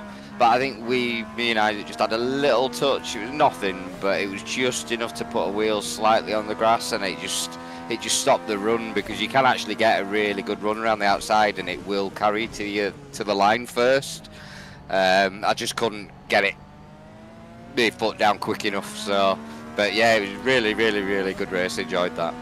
Oh, 100%. Now, race 2, you start 14th. You've got 13 cars in front of you between yourself and victory. Can we expect you to be right up there at the end? I'm hoping so. I mean, provide, there is going to be a little bit of maybe patience on this track, just with the front lot, because it's so easy to make a mistake. I don't really want to get caught in somebody else's mishap. So, I think I'll be a little bit more wiser on where I chuck it round this track. It's a little less forgiving than others, so keep my nose clean, go for what I can, and yeah, hopefully, mate, I'll push up towards the front. But there's quite a few quick drivers in here now, so depending on where they all are, it could be difficult. Oh, absolutely fair. Well, with that, Adam, we'll leave you to it. Good luck for race number 2. Thanks, Paul. So hearing from Adam Delmont there, ladies and gentlemen, as we do look to the scenic view, and just in time, because it's time for us to go onto the grid for our second race of the day. But those are the words of Adam Delmont, and hearing there about what is his concerns about with there being so many fast drivers now picking his way through could prove to be challenging after that brilliant battle of Isaac Doble in race 1. So carrying on to the grid then for race number 2, how do they line up? Well, it's the top 15 inversion, and Nigel Stock, he was 15th in race 1. He earns himself pole position for race number 2. That's overall and pro and pole. Joining the Crest Autosport driver on the front row will be Goldwyn Motorsport's Duncan Morais, incorrectly stated as Douglas Motorsport previously, but we have fixed that for you, ladies and gentlemen, and we will see that on row number 2, Cal Murray and Lewis Mason. That'll be the NXTGEN Green and Aztec Racing drivers paired together before we do come to our first pro drivers. And that'll be Benjamin Gregory for Full Tilt Motorsport, starting 5th, and the Sim Racing Collective Esports' Andrew Pike, who begins his race 6th. Sam Bradley is 7th there for NXTGEN Green, hoping to do battle once again in the Battle of the Sams on the 4th row. He's got the company of Sam Smith for iRacing Esports, and then completing the top 10 will be Nick Clibbins, teammate to Smith, and Kieran Sharp there, who rounds off the top 10. From the Sim Racing Collective Esports drive, it's then NXTGEN Race's Garen Gardner ahead of Kieran Smart, but we'll have to skip the rest of the grid, ladies and gentlemen, because we are going racing very quickly here. The grid's not being held, and well, it's going to be 1, 2, 3, 4, firing lights. It's lights out and away we go for our second race of the day there as Nigel Stock absolutely lightning out the blocks there. Dunfermline, meanwhile, yet to get first gear and finally grabs it, and as they head down towards turn number 1, we can see there 3 wide further back. Lewis Mason sweeping around the outside. Lovely move from him as he comes in towards now McIntyre's, and as they all head onto the brakes here, well, there'll be a bit of a pinch. Garen Gardner there having what was Adam Delmont getting very close. Carl going around. That's Isaac Doble's had a big spin, but will he be able to get it turned around? Yes, he certainly will, but that's going to cost him a lot of time. Don't count him out. Cal Murray's got around as well, coming out of the chicane. So there's a bit of drama up and down the field in the early stage of the race, but that is a big shot there from Isaac Doble to go around early, but don't count him out. He will be 6 seconds down on the pack, but certainly he'll be looking to fight his way through. And now the big question comes, who is going to try and break away versus work together in the early stage of this race? Well, Duncan Rise and Nigel Stock, they're going side by side into the final corner. That will complete lap number 1. Oh, a bit of a fishtail moment there for Moraes. He brings it back together, but Benjamin Gregory will see an opportunity here to follow Stock along, and Moraes right now will punch the air on the outside of the circuit, and he'll bring Sam Bradley along with him. But as they charged away across that line, well, it's going to be Gregory up the inside there into Duffers, and that's going to be a lead taken by the pro driver. Now he'll try to cruise away as they all come down. Constantino in together here into McIntyre, side by side there, the 57 of Pike up the inside of Stock. Oh no! And that is Moraes around there, and the 33 driver for Goldwyn Motorsport's gone completely backwards. That's Sam Bradley as well in the 69, and is that, hold up a second, is that one of our Track Scotland cars there has had an off? I think it is, unless I'm mistaken. That's Kieran Smart. Kieran Smart's gone to the gravel as well. I think there's been a bit of a domino effect, so they've made the way for the corners, and it all carries on. And Sam Smith comes barreling across the road. Well, in the end, he tries to get back together, but it's all gone wrong, and it's all gone wrong very quickly. And when things going wrong there, will things be going right for anybody? Well, it suddenly ejects all the primes out of the top 5, and it's 4 wide on the apex there, coming out the final corner. Oh, and it's all gone wrong there. That's when Kieran Sharp turned around again, and after race number 1, when it went backwards early on, it goes backwards again, and Nick Clemens goes with him. Well, lap number 2 full of drama after a relatively clean lap number 1, but Benjamin Gregory right now, he's 2.9 seconds clear, and he's got nothing to fear, because as he can see behind him in his rearview mirror, everyone's fighting over second place. Andrew Pike trying to keep Garen Gardner at bay. Gardner tucks back in, and well, as he does so, he gives me an opportunity to let my voice recover there, because I think if there's any more drama, I think we'd be going into a full falsetto. Was ahead out turn number 6 and up towards 7. That's a sideways moment. That is going to be Phil McDowell going very sideways, and the car parked on the exit of the chicane, albeit he will get it back together in very short order. But as he tries to get it back together, well, right now the tension is high, and all the drivers here know he's been hung to dry so far, at least with Pike having to go defence as he'd like. Jamie Dory looking one way then the other. Dory's been able to get back into the fight with the repair work to the steering wheel of the car. Pike's gone around, he collects the 37 out of Delmont, and Delmont, who was coming through an absolutely blistering pace, he suddenly had his pace absolutely nipped in the bud. However, he will now try to work with the wounded car Nigel Stott and Andrew Pike to try and move forward, albeit that has created a 3.5 second gap to the battle for 2nd through to 5th, and therefore this could right now start to lead to 2 separate packs of races for the remainder of this race. But we will see how it works out in practice, as Nigel Stott there trying to have a little bit of a ding dong with Andrew Pike, and Pike goes around the outside of him and says, no you do not. But further back, Sam Smith and Kieran Smart here, the 2 prime drivers who fell short on the 2nd lap. They're now going to try and recover their way into this race as quickly as they can, and were understandable there in the fact they'll want to work together, albeit Smart at the inside, and Smith, given no quarters, he tries to hang around the outside of McIntyre, does so, but has to use the gravel to do so. Coming through the chicane there, he'll hold the place for now, but I think Smart will be very eager to make a quick impression when he comes on through the right-hander, and well, the man who finished in 2nd place of prime in race number 1, 4th overall, now is fighting right towards the back, with the only car car that's retired for this race so far. 19 starters, and Thomas Delaney is a retiree from this one, but powering his way along. And Smart here tucked into the draft. Can he look for an opportunity? And the answer is no, he can't. He thinks about it, having a battle with the steering wheel under braking there. Well, that's a sign how unstable the car is, with some damage picked up as well. But he tucks back into the tyre and continues to run at last of our runners. But across that timeline he comes, and as he does so, well, we look back to the front, because there is Benjamin Gregory running away with proceedings. Further back, there is Garen Gardner, who is starting to build a little bit of pace on Gregory. Last lap, he managed to take 3 tenths out of him. In fact, more than that, he took 7 tenths out of Gregory, and Stuart Winus was the fastest of everybody with a 55.57. So the pace is starting to build. Gregory might not quite have the pace of his rivals, and therefore we're hoping that everybody around him scraps. We can see Gardner completely lifting off the throttle into Taylor's corner, hairpin and turn number 9, and that's going to be a big power slide there from Stuart Winus, who's getting very eager to make progress. And well, after a brilliant entry into the hairpin that's only gained half a second on Gregory, he suddenly lost all the time he gained, and then some intact in the fact he's had to get the car back together. So therefore Gardner will push him along. Alan McCain and Jamie Dory. Well, Dory's going to look around the outside here into turn 1. But McCain's going to be allowed to take the lead position. So Dory will try and come back into McIntyre's, but they're giving the space and not looking for it at this moment. And I would imagine that for Alan McCain and Jamie Dory, they're both eager to try and catch up to Gardner and Winus if they can. Further on back, well, that is Isaac Doble getting right into the clutches of the battle there with Nigel Stock. Makes his way past Stock, with Nick Clemens also trying to come through. So Isaac Doble, after that early spin, well, Sonny's moved all the way from 19th place in the running order all the way up to 9th. As he goes a bit sideways there, coming out of being a right-hander turn number 7. But that goes to show you how quickly, if you can get your head down, you can recover in these races. And Isaac Doble absolutely pushing forward, as Clemens will be looking up the inside of Stock here. Stock's got nowhere to go, and I think it'll be to the mutual benefit of the pair if they do work together. But whether they'll be exchanging the Morse code to work together, that is going to be the big proverbial question, because some drivers won't always be as inclined.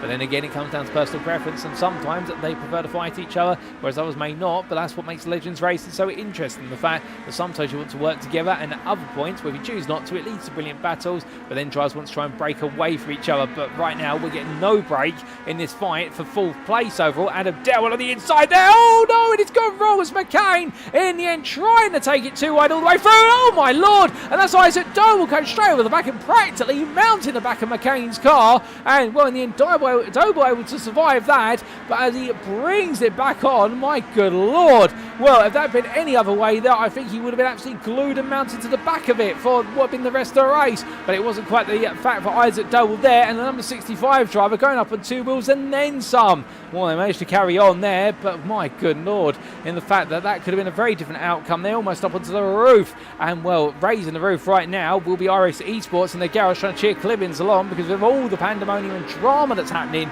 in this race, well, somebody's got to bring some stability to it, and Clibbins is trying to do exactly that by just picking up the pieces that others seem to be dropping time and time again. We'll run his way right, left, and then right once more. Clibbins' next target will be Sam Bradley, and Bradley's not doing a bad job here.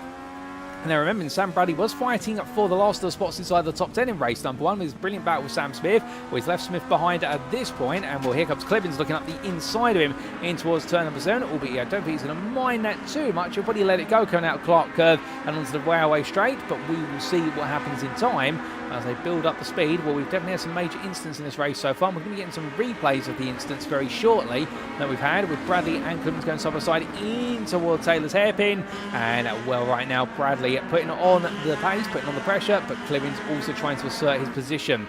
But as we said earlier, the fact that Winus and Garner were faster than Benjamin Gregory, well, over the last couple of laps, that has now come to fruition, because Benjamin Gregory, that last lap, a second slower than Winus and Gardner. Now, keep in mind the two behind have got the toe to work off each other. Gregory's having to punch the hole in the air all by himself, but perhaps not as confident on the pace as well. And Gregory being reeled back into a freeway fight for the lead and the win of this race, as we have made our way onto the halfway point. Now we are on lap 9 of 17, and Gregory still trying to push onwards there as he kicks up a little bit of gravel, and well, that'll go flying into the helmet of Stuart Winus, for the fact they do not have a they have a front windshield but no rear windscreen. And heading in towards turn number 9, well, it's going to be a look around the outside. There's a big lock up and a break in from Gregory. That's going to send him very deep into the corner as Stuart Winus there outfoxed his rival, and the Pro driver now takes the lead of this race and looking to try and make it 2 from 2, albeit he will be bringing Gavin Garner and Gregory back along with him for the fun. And well, right now he'll be trying to break away, but Gavin Garner here also wants an opportunity to secure a victory of the season, and it would be his first one.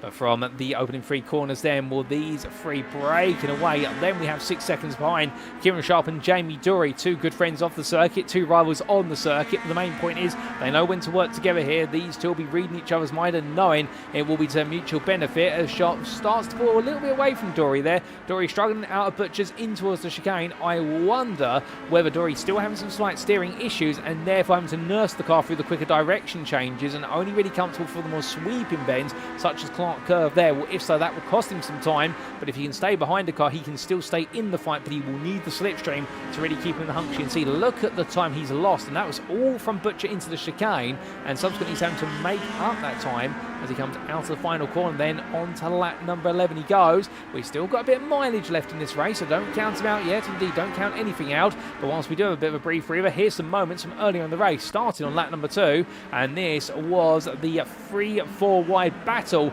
through the final corner, only for it to end up in tears with Sharp being tapped there by the car. I believe that was Adam Delmont at the time, and Nick Clemens obliging him in following off the circuit as well. A bit later on lap number 3, we had this happen to Phil McDougall for CXR Project Black as he was chasing after one of the RS Esports machines, and well, that was him going around and going for a spin through the chicane. And then a bit later on lap number 3, we had this for Andrew Pike and Adam Delmont with him, and they made the way into a Taylor's hairpin.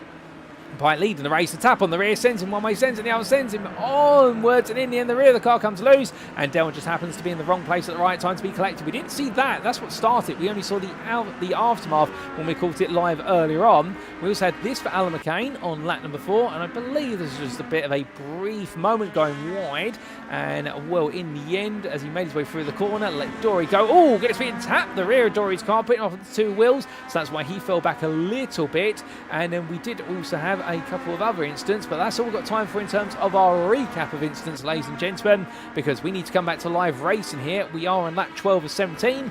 We have got 5 to go after this one. Stuart Winus is leading, and in fact, Benjamin Gregory has found his way back past Gavin Gardner whilst we're going through the replay footage there. So Gregory back on a mission to try and move into P2, if not take the victory, but Gardner's right there with him. But could the 2 pro drivers be stepping on each other's toes? And much like what we saw at Snetterton in race number 1 only 2 weeks ago, where we had our prime winner of Nick Clemens as a result of pros battling behind and focusing more on their battle rather than the lead battle, well, could Winus potentially get Gregory and Gardner to really just lock in and face themselves off rather than make sure that Winus stays within reach? Well, I think the 2 have realised what they're doing, have woken up to it and decided, no, we're not going to let the prime just run away with this, but time will tell as we come back to the fight here for 6th place. That's Clemens up the inside of Adam Delmont. Delmont's still there as they come through the left into right. Onto the brakes they go. Lovely racing between them, and making their way into Butcher's corner. They will go 1-line formation here as we ride on board with the driver at the back of it and the SpongeBob machine of the 69 NXTGEN Green, Sam Bradley, where he rolls his way out of the corner there. Doesn't quite get the run he wanted, but he will be tucked right onto the back of this battle, working on the back. Oh no, and that's Adam Delmont going sideways out of the battle. And Adam Delmont now, I think, getting the call to go exit stage left, and as he brings it back on, what exactly sent Adam Delmont on his way? Was it a tap from the rear? Was it a tap potentially from the car of Nick Clemens? We'll have to try and understand that shortly. We can see the front bumper there mangled, and that might be a Legends car that's got to come into the pits because that front left wheel is crabbing. It's not turning the way he wants it to, and I think that could be Adam Delmont's race over, unfortunately, in terms of the progress he wants to make. Here's a replay of what happened, and well, this was coming into Clark and out of it. Now at the time he was all over the back of the iRacing Esports machine. Isaac Doble came out the corner, and oh well, it looks as though that Adam Delmont had made a mistake of his own volition, and he might have been encouraged off the circuit by Isaac Doble, had nowhere to go, but Delmont seemed to be well and truly on his path already to doom in that moment. And well, as we now return to live racing, the fast pairs on the car, and he returns, but he's all the way down in 17th place. So if he finishes this race, of course, the upside of that is he will be starting towards the front of the field. This is a full reverse grid for our final race of the day. But coming all the way back into the front of the field, they have got 3 more laps to go as he crosses the line, and Stuart Winus on lap 15 still leads. He's been leading for the best part of the last 8 laps, and Winus right now trying to make it 2 out of 2, but trying to go further in terms of 3rd place overall in race number 1. He wants to skip 2nd place and move immediately to the top one, and that would be victory. But Gregory and Gardner are right there with him, and well, Benjamin Gregory right now, he may have not quite had the pace when he was running out by himself at the front of the field. But now that he's got drives to work with, he's definitely demonstrating a lot more pace in the 113 Full Tilt Your Motorsport machine. And well, it's understandable because Gregory absolutely would love to take a win as well. Be a huge points boost to his championship season so far. But here comes Gavin Garner looking. You can see Gregory going defensive, offensive there. He's got to look to the inside. And it is going to be the situation whereby a good defense is a good offense. We're on his way out the corner. And Winus goes wide. And well, with that, he gives Garner space. And Garner goes around there. And Gavin Garner making a small mistake, but a big one with that, a spin. And how many cars have we seen spin now at Taylor's hairpin? And the answer is more than I've got fingers to count on over the course of 2 races. But where there were 3 leading this race, now we're down to 2, as that's Benjamin Gregory taking the lead. Rudolph's dip and in towards McIntyre, but you can see there Winus right now absolutely pushing onwards with the home crowd pushing him on as he roars his way up through Butchen up towards the chicane. There's nothing between these two, but speaking of nothing between drivers, we've also got Clemens and Doble fighting over 6th, and Isaac Doble here, the pro driver, trying to keep the prime of Clemens behind, and Nick Clemens has definitely shown top pro pace over the course of the racing so far today, and rolling out there in the 013 car, all coming out of Clark Corner, very sideways on entry there, and I think just getting a bit too eager with his approach to the corner. You can understand here, trying to throw everything at this, putting out all the stops. But Sam Bradley right now looking at this and thinking, you know what?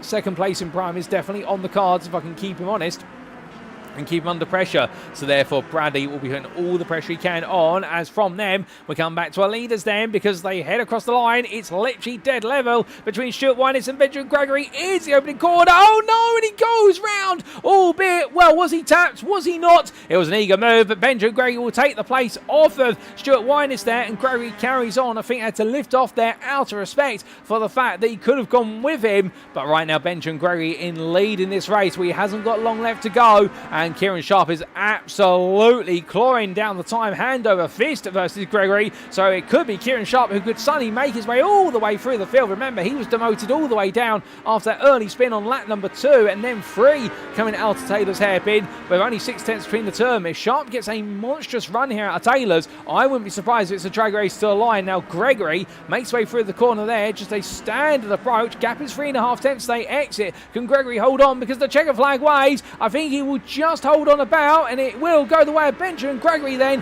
as he takes victory in race number 2 of the day ahead of Kieran Sharp, with Gavin Garner finishing off the top 3. Stuart Winus will recover to take 4th place overall and back-to-back prime victories. Jamie Dory 5th. What a drive from him, starting 19th ahead of Isaac Doble. Nick Clemens, a runner-up in the prime class ahead of Sam Bradley, who was just behind him. And there was Andrew Pye and Nigel Stock who completed your top 10. Kieran Smart 11th then. What a frustrating second race of the day for him, ahead of Sam Smith, with Cal Murray, Alan McCain and Duncan Race completing your top 15, and behind the Goldwyn Motorsport driver that we then did have Adam Delmont 16th, and not the race he wanted whatsoever after a great race 1, and Phil McDougall will finish the race 17th there ahead of Lewis Mason, who will be your last finisher of this race. Indeed, all of our drivers finishing on the lead lap, which is great to see, but the number 991 driver at the back of the field. But as we do see it, Benjamin Gray just crawling along here, and well, not happy with how that's ended by the looks of things. In terms, I think he wanted to battle all the way to in. Can we get a replay of what happened? I think we are going to, and here is the replay of the battle between them. Let's just watch and listen in. And there was a tiny tap there. Now, whether that sent Stuart Winus on his way, or whether subsequently the rebound off of the road onto suspension was what did it, I think you could see as we continue to listen in. Was there a lift here from Gregory? No, there wasn't. We thought Gregory might have been lifting. He did look a little bit slow in the picture, at least, coming after the aftermath of the incident. But Gregory making his way on down. I think they're thinking to himself that he may have escorted Stuart Winus off the road, and if so, wanting to try and give the place back. But still, that's what's happened in terms of the end of that, and all he can do and talk about it afterwards, and potentially the stewards after the racing. But with that, ladies and gentlemen, we come back to your circuit side, and let's walk you through those race results, subject to any stewards' inquiries. And as we can see, up from race number 2, Benjamin Gregory, your classifying a winner there for Full Tilt Motorsport, ahead of the Sim Racing Collective Esports' Kieran Sharp. Gavin Garner completed your top 3 for NXTGEN Racing, will be gutted to have missed out on a second place, if not the battle for the win, but his spin at Taylor's hairpin costing him dear, and Stuart Winus as well will be gutted there. That small tap between himself and Gregory, it may have been the calls that sent him around and through Duffer's Dip on the final lap, but still finishing 4th there, and the Track Scotland driver making it 2 wins in prime out of 2. Jamie Dory, 5th for NXTGEN Racing. What a drive from him, starting 19th to claw his way through the order, and indeed those technical issues will never hold the number 13 driver back. As far as he can do something, he will give it his all to do so, and that's why we love him. Isaac Doble at 6th there for Doble Sim Racing after that early spin. A phenomenal recovery drive from him as well, and in the end only finishing 5 seconds off the leaders. Given he was 13 seconds back at the start of the race, we have to imagine they absolutely gave it everything. Nick Clemens was just behind him by 3/10. And to take the run-up spot in the Prime class, well done to the iRacing Esports driver, and he fended off the change from Sam Bradley for NXTGEN Green, who was your third place Prime driver, 8th overall. Andrew Pyatt finished 9th for the Sim Racing Collective Esports in a bit of a frustrating second race, and the same for Nigel Stott there for Crest Autosport. It started off well, went backwards a bit, but still a good recovery to 4th place in Prime and a top 10 finish. That's some good points for him. Behind the 30 driver was the 39er Kieran Smart, round off the Prime top 5, and not quite able to make it a 1-2 for Track Scotland in this race, but instead having to settle for best of the rest overall, ahead of Sam Smith, with the iRacing Esports drive being followed up by NextGen Green's Cal Murray. There was Alan McCain for iRacing Esports, and Goldwyn Motorsports' Duncan Rise, who completed your top 15. Outside the top 15, Adam Delmont was 16th there, and not the race he wanted whatsoever, so a big blow to his points all here from Knockhill. However, race number 3, you can expect plenty from him, given the full reversal of the grid, with Phil McDougall and Lewis Mason round off your finishers, and a retirement on the opening lap for Thomas Delaney, so therefore we had 19 starters, 18 finishers, and all 18 on the lead lap. Well, that was race number 2, ladies and gentlemen, and we've got one more race to come. And of course, we saved the best till last. It'll be the 25-minute feature race or the 28-lap race, and that'll be coming up in approximately 10 minutes' time. So don't go anywhere. You won't want to miss it. And as we do step away, here's some words from our title sponsor, and that is Doble Motorcycles. We will see you very shortly.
Speaking of Mikey Doble Racing, if you'd like to support Mikey as he pushes it to the limit out on track, you can do so by following the Mikey Doble Racing Facebook page as seen on screen.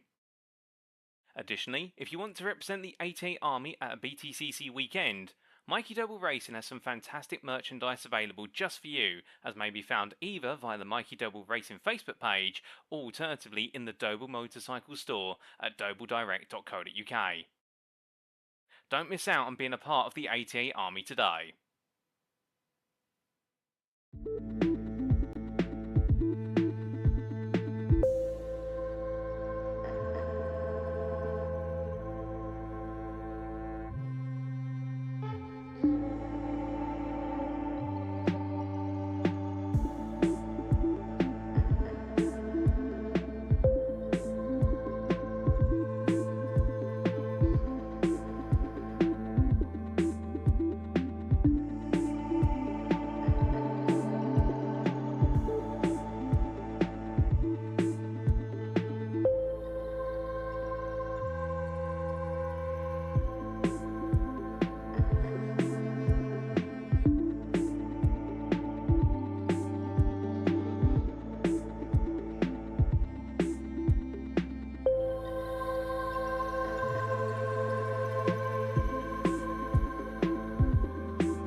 And we are back then one last time this evening, ladies and gentlemen, for race 3 of 3 in round 3 of the NXTGEN Racing Legends Cup Season 3, brought to you on the Premier Sim Racing platform, available only on PC, known as iRacing.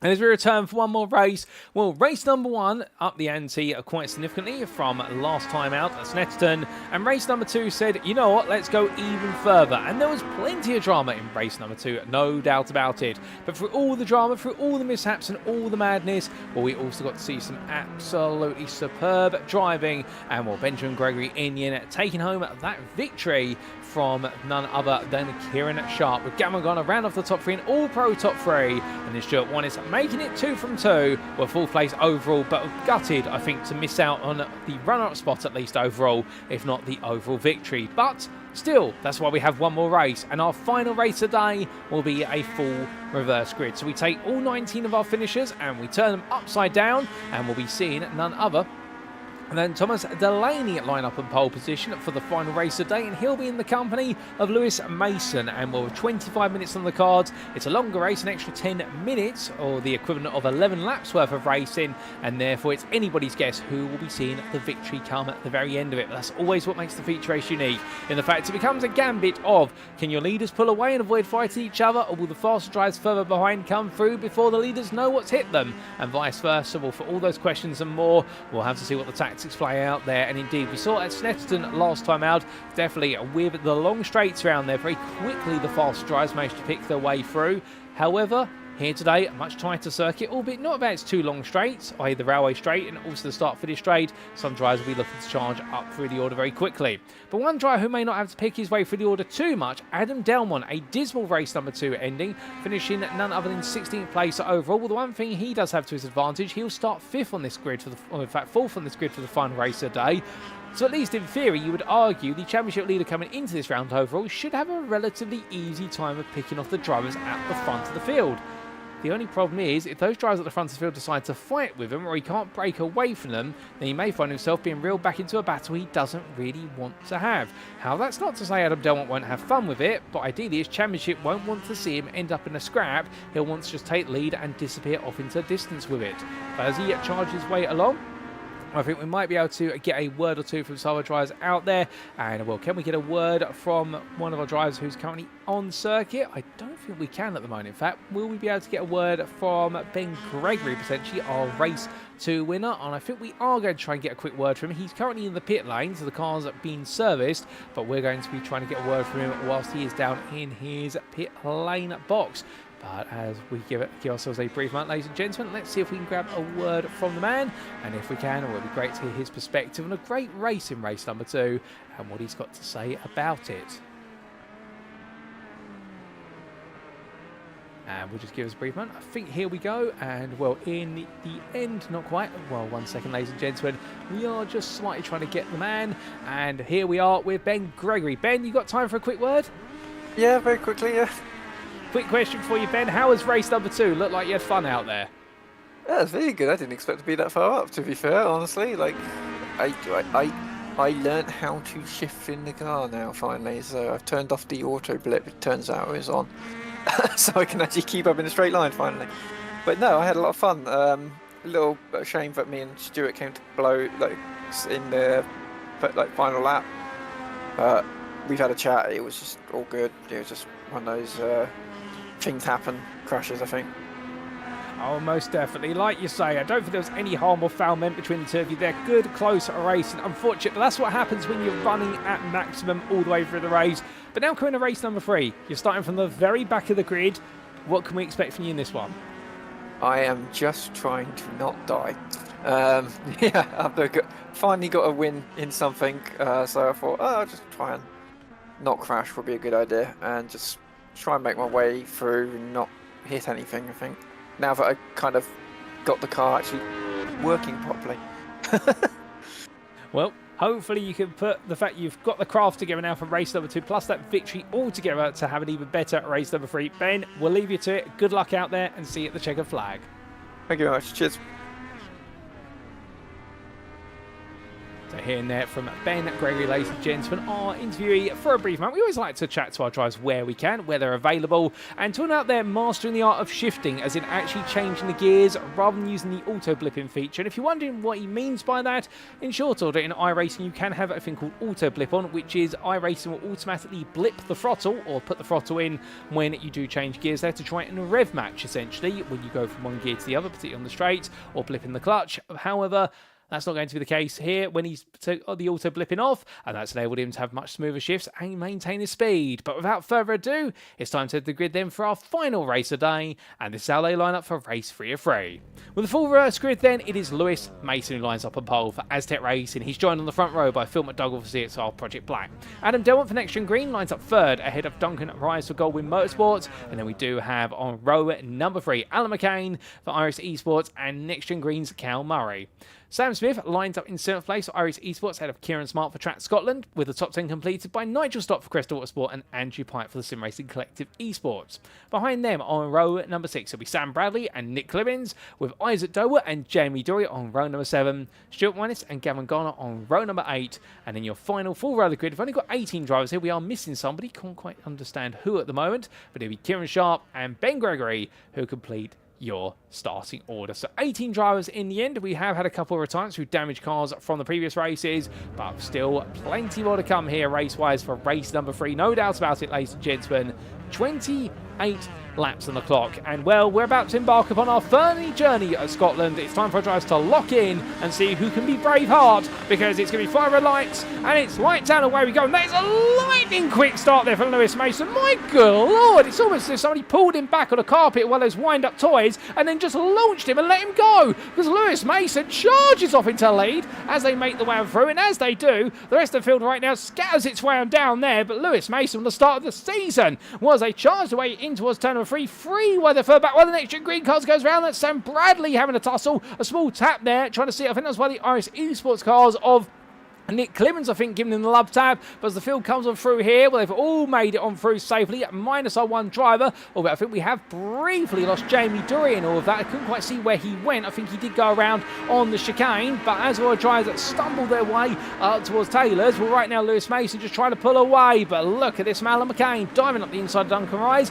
And the 212 driver here seeing there's an opportunity. The top 4's all Pro-Ams, and he wants to try and move his way up the order as quickly as he can. But heading on towards the end of this lap, and the next one, there's a long way in this race to go, and therefore not to get excited yet, because of the simple reason, as they scrap 2 by 2 here, well, McCain and McDowell will be fighting with Delmont and Marais behind, and Adam Delmont, well, I think his goal might have been to get ahead of the Prime Pack, but the Prime Pack is definitely swallowing him back up here as they head into the braking zone at 4 McIntyres. That's a run wide there from McDougall. He'll rejoin, but he's going to drop a long way down the orders. He has to rejoin the outside there for Butcher. He will get back onto the racing line. Sam Smith lets him gun back in. He obliges, but the number 27 driver here will lose some momentum of his own accord, as Andrew Pike now starting to look for an opportunity. Can't quite find it, because Pike did have a bit of an excursion himself. But as they all come on towards the railway straight, we'll further back Gavin Garner and Isaac Doble still 2 wide there as they make the way onwards. And Isaac Doble, he's had a good start, 4 places gained since the start of this race, but I think he'll be wanting a little bit more, because whilst he has got a lot of distance, the one thing in his mind right now, I think, will be that he really needs to make up from a difficult race number 2 result after the way race 1 played out.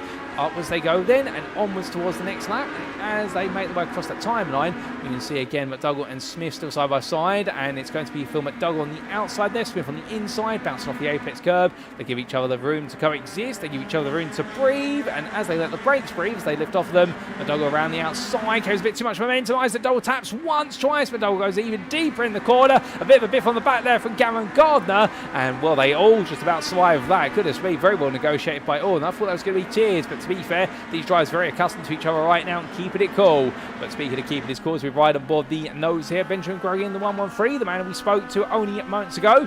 Well, he's all over the back here of the Crest Autosport machine, trying to look for a move on Nigel Stock. Let's go put him up the inside, in towards turn number 9, in towards Taylor's, and we'll get it stopped on the brakes there, nice and sharply. But as he comes out of the corner, big snap of oversteer there, brings it back together eventually. Stock will get the overspeed here.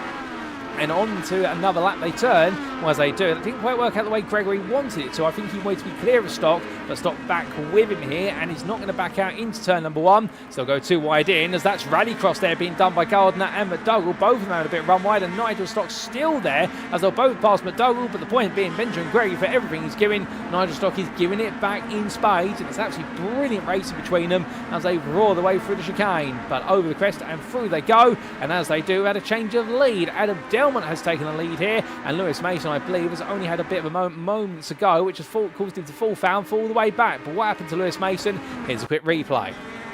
Now, this was Mason. He'd already been passed by Delmont into turn number 1, so the run on the start finish straight from Adam Delmont, sensational. But this was Mason getting it wrong on the previous lap and running wide slightly, and that enabled Alan McCain to look up the inside of him into Clark Curve, and he got it done very quickly. So therefore, Lewis Mason on a small mistake, and small mistakes, they cost you big at Knockhill, as we've said all day. But as the drivers weave and wind their way on around on this lap then, and in towards the second half of that, they'll briefly go. Well, from the front of the field, where it's all happening, to a driver at the back of the field, it's all happening in the wrong direction. Nick Clemens all over the back of none other than Jamie Dory, and suddenly the 13 driver goes around, and well, only one driver can have 13. He's got a 0 in front of it, and right now, definitely it has gone the way, where the result is heading towards a 0 rather than a big number. But for Nick Clemens, again, he's got a lot of time. He can recover here, but the iRacing Esports driver, after the success of Snetterton, Knockhill really has not favoured him whatsoever so far today. Looking up the order, that is going to be Isaac Doble looking around the outside of Andrew Pike. And with the 65 driver here in the draft, pulling along, will he be able to stay ahead of the train behind? Because Kieran Sharp is only 2 seconds back. And I think the answer is going to be yes, at least this time he will be able to. But understandably there, Isaac Doble fighting, trying to get some points. And well, as they roll the way through, he'll get back ahead of Pike for the time being. As I see a question in the YouTube chat from Elliot Newbury, which says, is the championship joinable? And yes, it is. You can join the grid for the NXTGEN Racing Legends, and we will tell you at the end of today's broadcast how you can get yourself signed up to be on the grid, as Lewis Mason makes his way off the grid. And when I say that, makes his way off the broadcast for a brief moment, but we catch him there as he rematerialises, and well, onto the grass, a bit of run wide out the chicane, and that is another driver who's just accidentally skipped themselves wide coming out of turn number 5. So easy to do, and Lewis Mason now falling foul, but as he brings himself along, Jamie Dory, they'll pick up the place as well. But as we were saying earlier, this grid is definitely open to being joined, and well, do join the NXTGEN Racing Discord. We'll tell you about how you can get that information and to be on the Discord at the end of today's broadcast, because I'm sure, Elliot, if you're a big fan of Legends, we'd love to have you on the grid, whether you're a professional, an amateur or a rookie. Indeed, there's a place for you on this grid, no doubt about it. We've got a whole variety of skill levels here,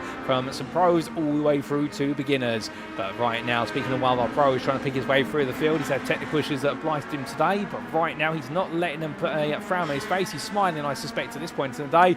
Jamie Dory here batting his way past Phil McDougall, makes up the place, and the pro driver here continues to advance forward step by step, now up into 12th place there, so getting rid of his namesake door number, as we see McDougall and Mason both having to skip wide, and Sam Bradley looking at them thinking, okay, all I've got to do is keep it on the track and I may get a bit closer.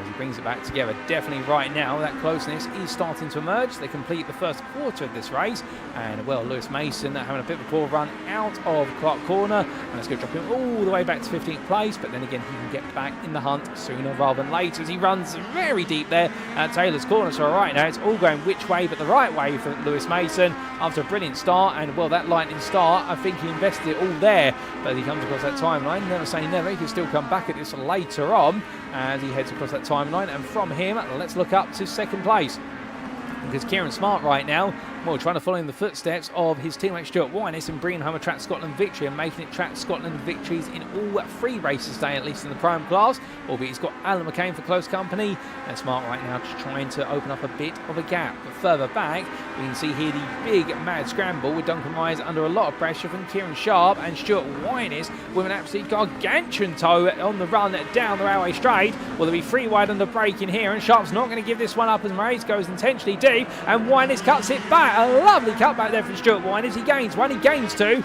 It's a 2-for-1 special here, and right now he's going to try and run away as they head towards Duffer's Dip. However, the problem is now, will Sharp push him along? And the answer is yes. Kieran Sharp gives him the tap on the rear and says to him, go, go, go, and into the braking, so they go for duffers. They give each other the breathing room to coexist, and it's looking good, but car across the road there, and that is Alan McCain, who's ended up pointing the wrong way. Now, what on earth has happened to Alan McCain, and where on earth is Isaac Doble in all this? He's recovering and rejoining from the gravel. I think the two of them had a bit of a coming together, because they've both been sent all the way down the order, and, well, with everybody coming through the scene of the incident, Nigel Stock's round there, the number 30 driver. Goodness me, it is an absolute demolition site at the moment through McIntyre's, and, well, the only way we can find out how that all happened is through a replay, and thankfully we have one. Here we go then, ladies and gentlemen.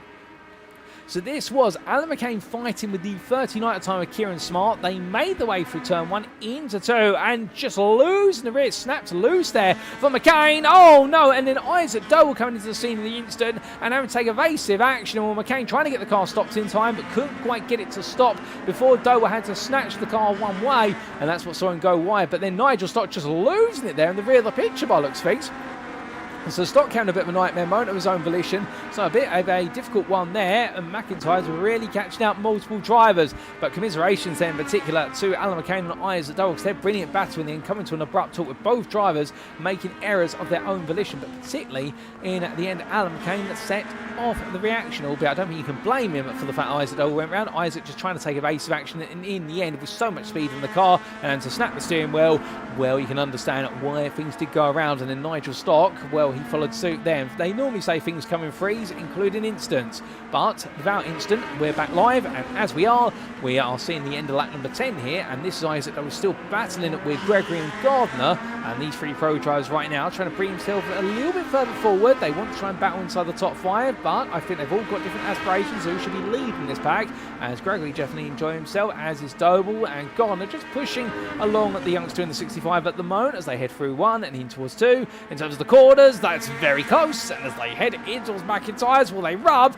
they tap, and in the end they survive it, just about that. Well, that goes to show you can go door-to-door banger racing between these drivers, and they can get away with it, albeit they also get away with going too wide there through the chicane. And, well, that made my hair stand on end on my back for the simple reason Benjamin Gregory, they're showing you can mount the apex of turn number 5, all 4 wheels, and somehow go straight on and not have the car catapulted away from the circuit.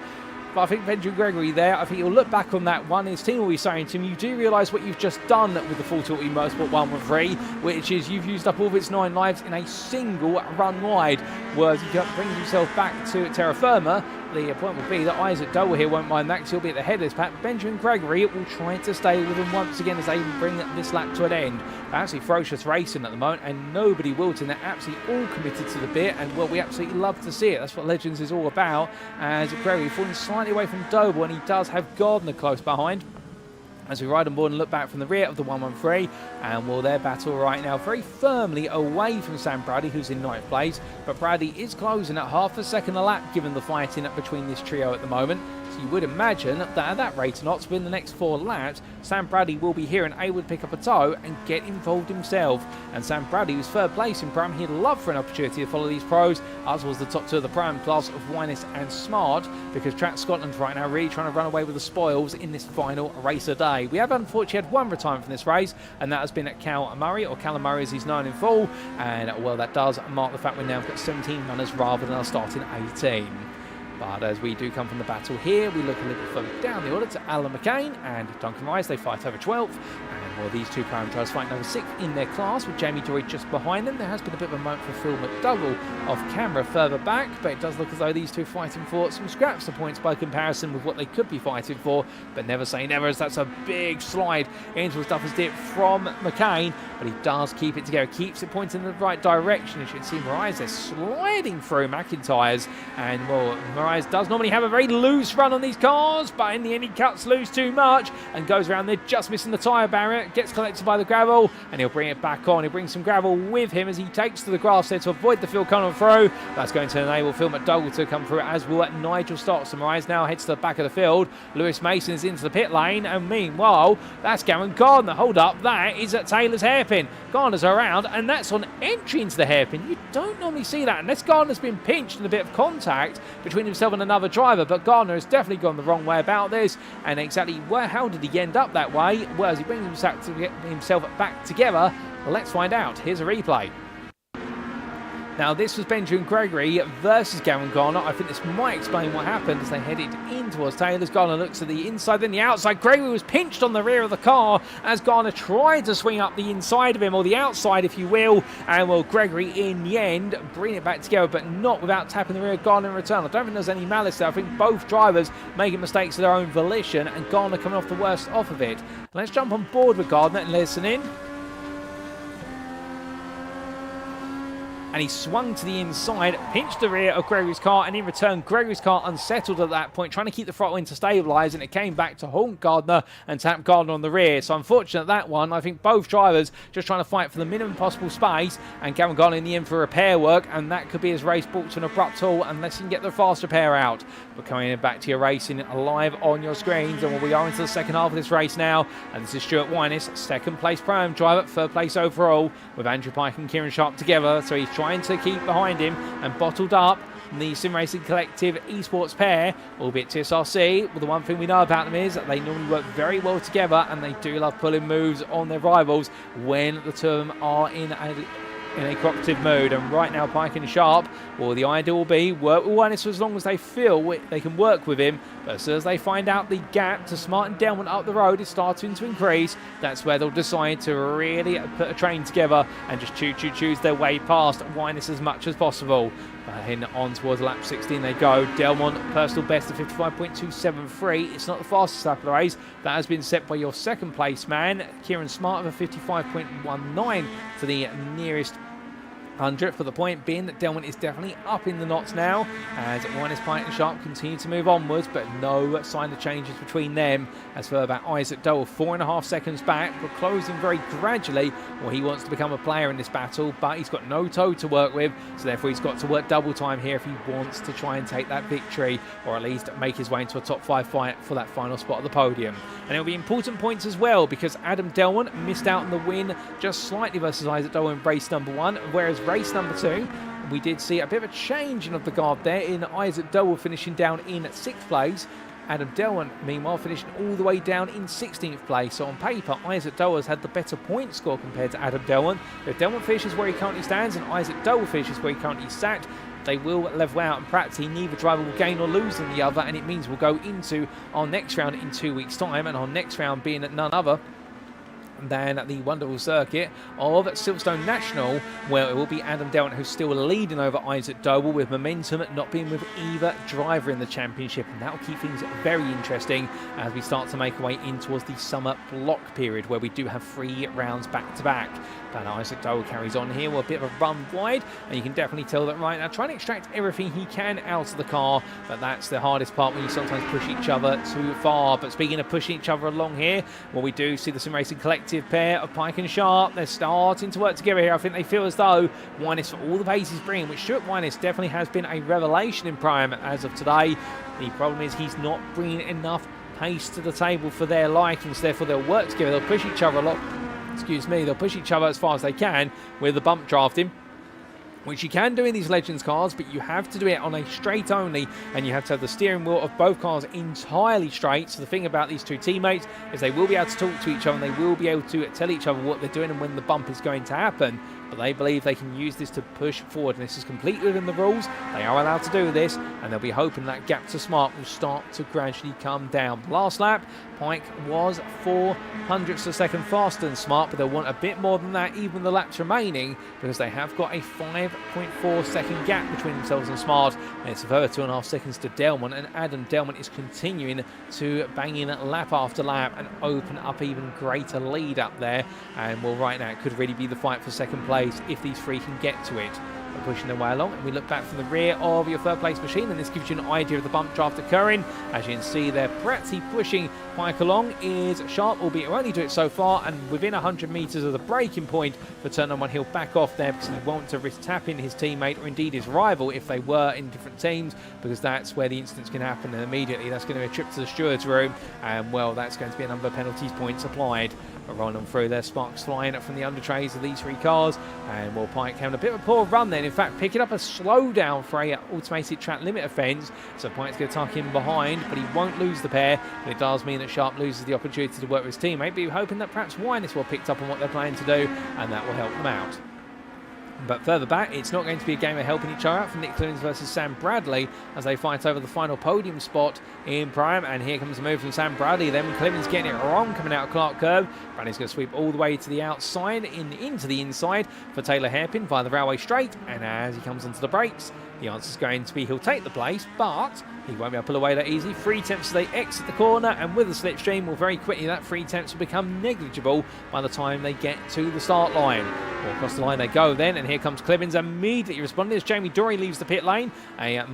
A lap down with repair work to the number 13, but good to see him back out there. We have unfortunately had the retirement of Gavin Gardner from this race after his big crunch moment with Benjamin Gregory coming into the hairpin at the best part of 6 laps to go. And we've also got in the pit lane Phil McDougall and Lewis Mason, both for repair work on their cars. So right now we could be seeing only 14 runners as Dory's had a bit of a moment there, and Nick Clemens almost being magnetised to follow him coming out of the corner. But Bradley definitely putting on the pace, putting on the momentum versus Clemens, and these two pushing each other upwards and onwards as Jamie Dory really struggling. I wonder whether those steering wheel issues that we've been hearing about going into today have rematerialised, and if so, well, that's going to be absolutely crushing for Dory, because the fact is he absolutely loves racing these Legends machines, and that's not the way he'll want it to go.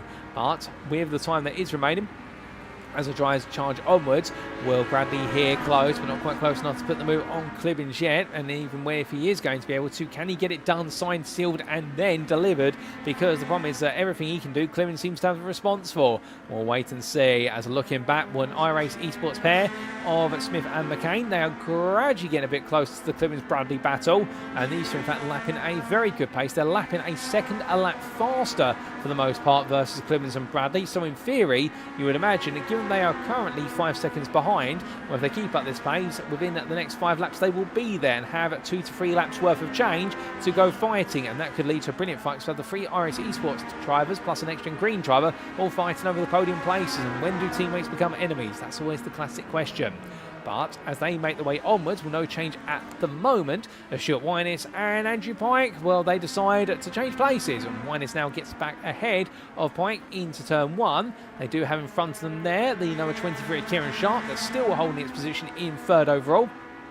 And it does seem as though that right now these 3 are not quite able to match the pace of Smart or Delmont, so instead they've decided to lock horns a little bit more. And to be fair, we absolutely love to see it when they do battle with each other, but it does mean the top 2 right now are running away to a degree, and therefore just trying to open up a bit more of a gap all the way with that certainty, as the fight for 3rd really does take centre stage, at least in the top 5. Quite close, but not quite close enough this time as we ride on board the nose here, making his way around through the corner. The 57 driver here absolutely glued to the back of the 61 as they make their way onwards. You can see there in the background, Sharp, the leader, breaking the toe a little bit there, just dipping towards the pit lane entry and then coming back to try and break a bit of the toe, as Wynis is going to be at the insider into turn 1, and Sharp decides to let Wynis run deep. He will rejoin, and that's going to enable Sharp to go around the outside back to the inside into McIntyre's, and some very smart position there for Kieran Sharp, knowing his rival was going to be coming in blazing hot, so just deciding in the end to let him make a mistake of his own and cut back in. And Andrew Pike glued to the back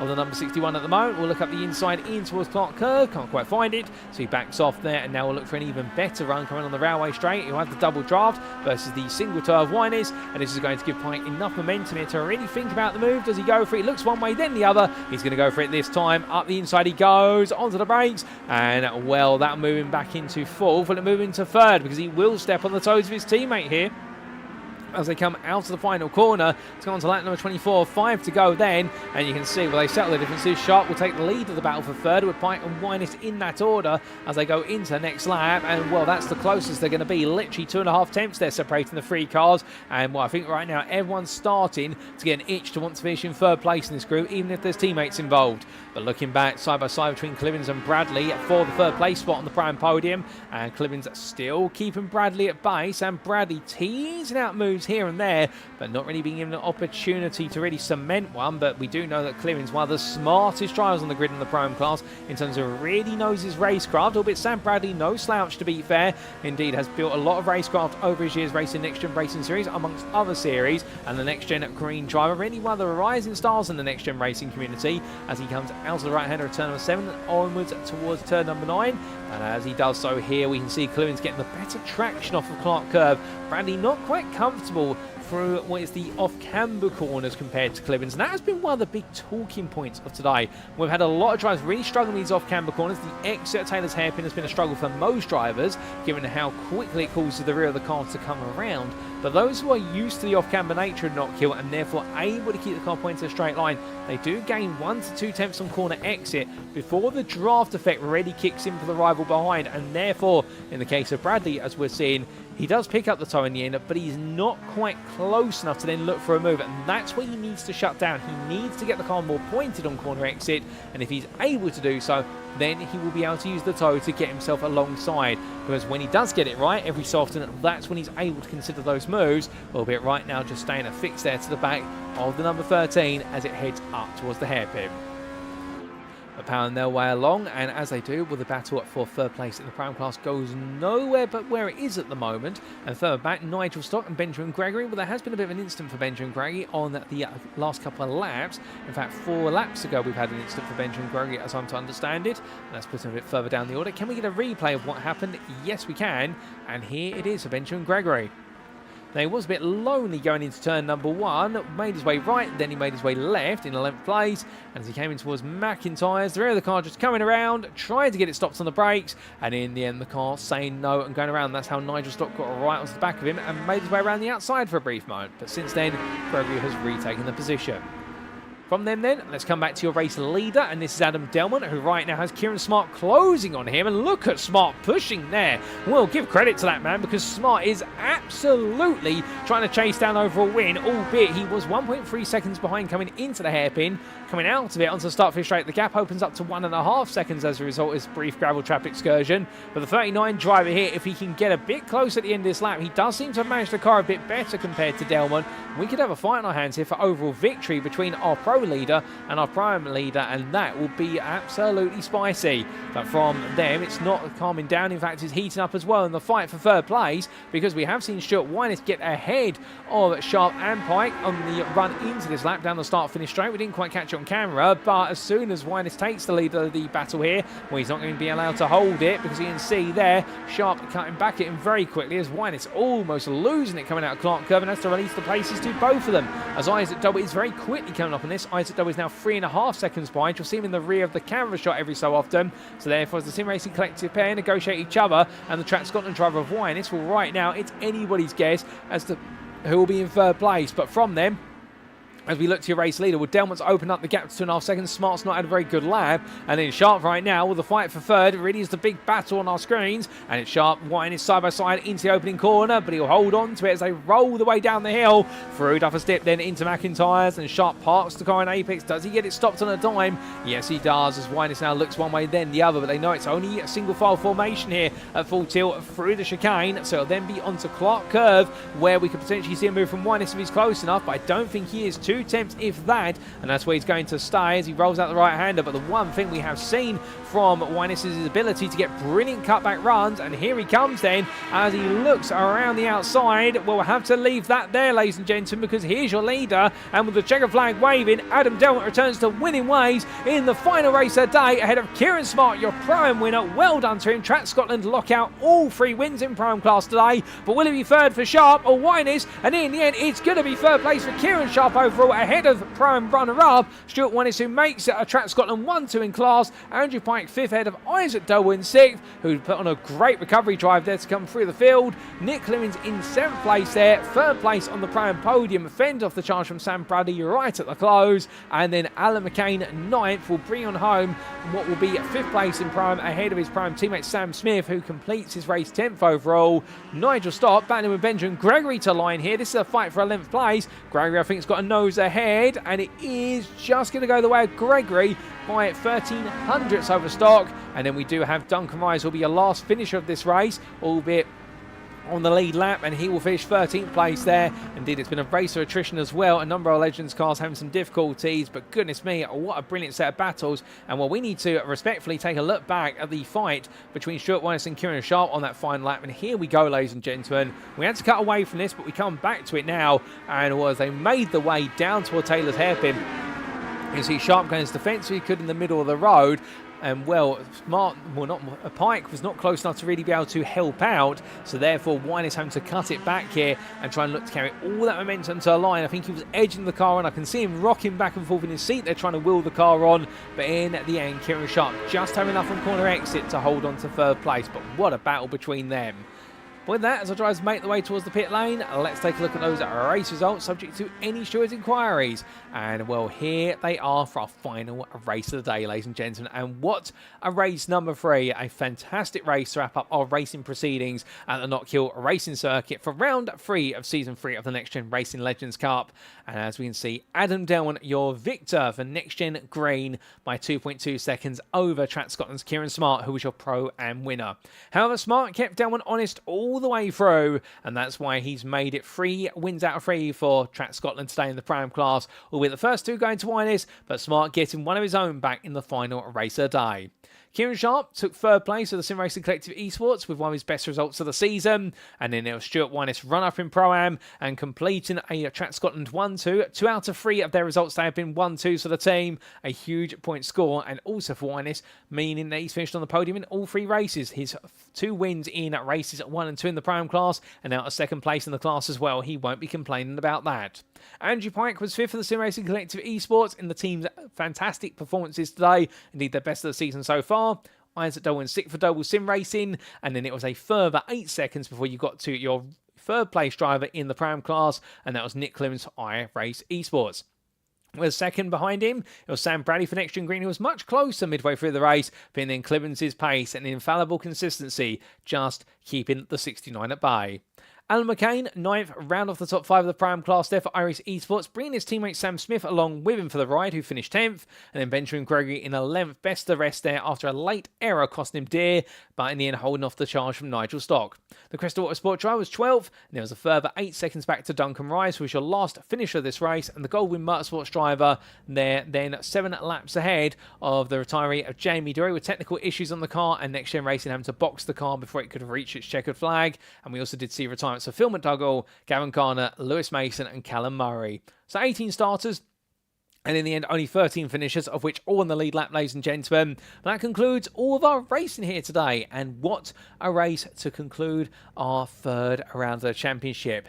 Great racing all the way throughout. And well, ladies and gentlemen, don't just take our word from it, because we're going to step away for a brief moment. In approximately 7 to 8 minutes time, we'll be back for post-round interviews with a selection of our drivers. Indeed, let us know what you've enjoyed over the course of the racing today. And in the meantime, lay down your predictions in terms of how this will change up the standings going into round number 4. But until then, we will see you again in short order.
All right. Alrighty, ladies and gentlemen, without further ado, it is time for post-round interviews with our selected drivers. And, well, we will be very shortly getting an updated list of names on the board there. I think we are just having a slight technical glitch as to who our interviews will be. And there we go. Do apologise for that. We will be speaking only to Stuart Winus this evening, as I understand it, given the fact that not too many of our drivers are available. They're all getting ready to make the commute away from Scotland and back down to the south of England for our next venue. However, we're going to be kicking off with local hero and the man who really led the way in the Prime class today, and he joins me now in the interview room. Good evening to you, Stuart, once again. And well, now that all 3 races have settled, I mean, 2 wins in Prime plus a 2nd place, not quite the perfect score, but to be fair, nobody's quite perfect. But I think for yourself, you're absolutely chuffed with your results. Yeah, even if all you have to delight with that race tonight, it was good battling, good racing through the night. Oh, 100%. Great racing for yourself. And it all began with a sort of qualifying session. Albeit, I have to ask, Knockhill, it seems like it's your local circuit. Is it a circuit that you've typically enjoyed success at in the past? Especially in here, yeah. See, I think it's just how many laps we've done around here. I don't know how many we've done, but me and Kieran have done quite a lot of laps around here. And you just start to get a knack of how to drive around Knockhill, and then it just pays off during the races, so it's quite good. Oh, most definitely. It's paying off without question. And in terms of that practice paying off, qualifying saw you put it 5th on the grid overall, 2nd in class, and only beaten to Prime Pole by none other than, I believe, your teammate Kieran Smart. But it looked so throughout the entire session, the 2 of you were joined at the hip, as though on one lap you'd be leading to give the toe to Kieran, and the next lap he'd do the same for you. Yeah, just try to help each other out. And the annoying thing is Kieran didn't do any practice last night either, so, and then he just jumps on and he's already a 10th or 2 tenths quicker than me, so it's really annoying, but he helps you out when you're needing help, so he's good like that. Oh, that's good. Although I have to ask, is that always the way it is between the 2 of you, if you don't mind me asking about the dynamic, in terms of Kieran could just jump in and immediately acclimatise, whereas you need a bit more time? Yeah, that is the annoying thing about Kieran. He can jump in and go, oh yeah, I've not done any laps in this, and yeah, I will be quick, and then a couple of laps later, like, he's quicker than you, and you're just like, what is the point of me even going round?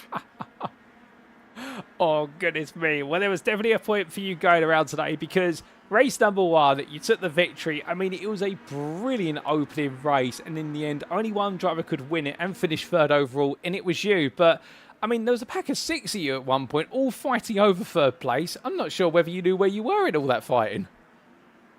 No, I was just like trying to concentrate just to keep the car pointing straight and out of anybody and not to crash into anybody. I was just like, okay, we'll just keep going, But no, it was good to finish 3rd. Indeed, and not just a class win, but also an overall podium. I mean, they come every so often for Prime drivers, but out of it all, what do you weigh up more, a victory in class or the 3rd overall? 2 halves. You go for the class overall, but you do like to get a podium overall as well, though. You do like to do that. But no, it's a bit of both, Oh, that's absolutely fair. Well, we almost saw you recreate it in race number 2. You just missed out on the podium, but another class victory. And race number 2, you spent a lot of it fighting with Gavin Gardner and also Jamie Dury, who came running up through the field. How was race 2? Race 2 was good. Gavin and me kind of seemed to work together, and we were pace 2 and 3 to catch Gregory, and we caught him, and I said, I'm just going to hit the front. I'm just going to try and hit the front and see what I can do. And I did pull a gap, and then I think I had a wee slide, and they caught me back up again. But it's these things. They're so, if you get out the draft, you can get away maybe, but they can just pull you back in if you drop it or you have a slow run through a corner. So it's quite annoying, but it's good fun. Oh, that's what it's all about, the fun, like you say, although those mistakes so easy to make. And race number 3, I mean, we added another 11 laps on. And in this one, despite starting all the way from the back of the field, you very quickly found yourself into the top 10 and upwards. And come the end of it, enjoying an absolutely ding-dong battle with yourself and the Sim Racing Collective pair of Kieran Sharp and Andrew Pye. I bet you didn't know which one to look at half the time. No, I was early laps just trying to stay out of trouble. There's a few people going off here and there, so you got a couple of freebies. That was good. And then we just thought, right, try and catch the leaders. And we were catching, and then we started battling, and yeah, but the battle was good because it was like a 5-second gap, I think, to Kieran in front of us, and I was trying to like see if we could push each other to try and get closer, but after a bit it was starting to just stay stagnant. So it was like, right, well, I think Kieran and Andrew just went to battle, so we'll have a wee battle and see what we can do with them. But it was good fun. Oh, without a doubt, absolutely brilliant fun. And again, just missing out on an overall podium, but still finishing fourth overall, taking the run-up spot in Pro-Am class. And on that, I mean, yourself and Kieran, your teammate Kieran Smart may be aware, but Track Scotland tonight have dominated proceedings in Pro-Am. All 3 wins coming your way, and in 2 of the races, 1-2. So you must be absolutely pleased. Yeah, it was really good. I do feel that every time we come to Knockhill, it's quite good for Track Scotland being the home circuit, but it's always good to get a 1-2 in the Teams Championship as well. Well, a big score from here today, but unfortunately we can't race at your home circuit any longer this season because we completed that round, and in 2 weeks' time we head to Silverstone for round 4. How are you feeling for the home of British motorsport? Yeah, I think it'll be a lot of cars drafting each other down every straight, so it's going to be, if the pack stays tight, it'll be quite a good battle. It'll be folk just drafting each other and pulling each other around, so it'll be good for the, is it 4 corners or something, 5 corners there is at the Silverstone National Circuit, so quick lap, so hopefully it'll be good. Oh, indeed, you're absolutely spot on there. With there only being 5 corners and a very quick lap, it'll be interesting to see how it all gets on and how you fit into the mix, but that's in the future. But coming back to the here and now, just before I do let you go, is there anybody you'd like to give a shout out or a thank you to tonight? Just yourselves, guys. It's a great stream and a great race to do every night, so it's really good. And also Track Scotland boys, give them a shout out as well. Well, Stuart, it's been an absolute pleasure having you join me in the interview. It always is, and well done your results today. You really have been the dominant man in the Pro-Am class today, and Track Scotland have been the dominant team. We look forward to plenty more at Silverstone in 2 weeks' time, but until then, my friend, have a great rest of your evening, and well done once again. See you later, guys. See you later, Paul.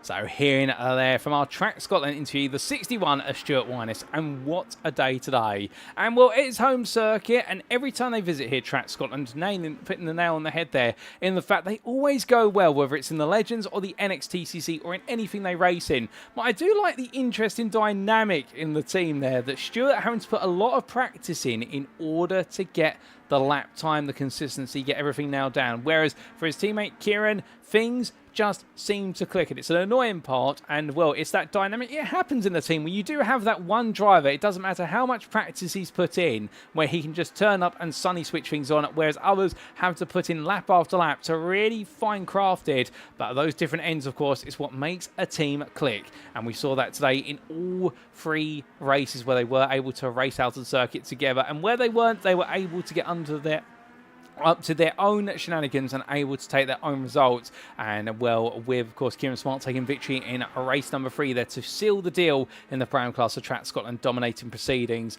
But it'll be a slightly different circuit at Silverstone, as Stuart did allude to it, in the fact we do head back to a packed circuit at Silverstone National with the long straights and a limited number of corners, much like Snetterton 200. So can Track Scotland fly the banner there? Even though they won't be on home soil anymore, they will be heading back to England. But you never know, of course, because there's plenty of rounds in the Legends Cup, and the one thing that's only certain is it's not over until they do get to that checker flag. But with that, ladies and gentlemen, that concludes our interviews for this evening. We've only had the one interviewee, but still, whilst we've only had one, we've definitely had a brilliant interviewee in the form of Stuart Winus from Track Scotland in the Pro-Am class. And well done to him with his results, and thank you for his time this evening. And we do hope to have a few more interviewees next time out. But with that, it is now time for us to wrap up, as I believe we don't have provisional results available. No, we don't, so we'll give you an update on the results in 2 weeks' time.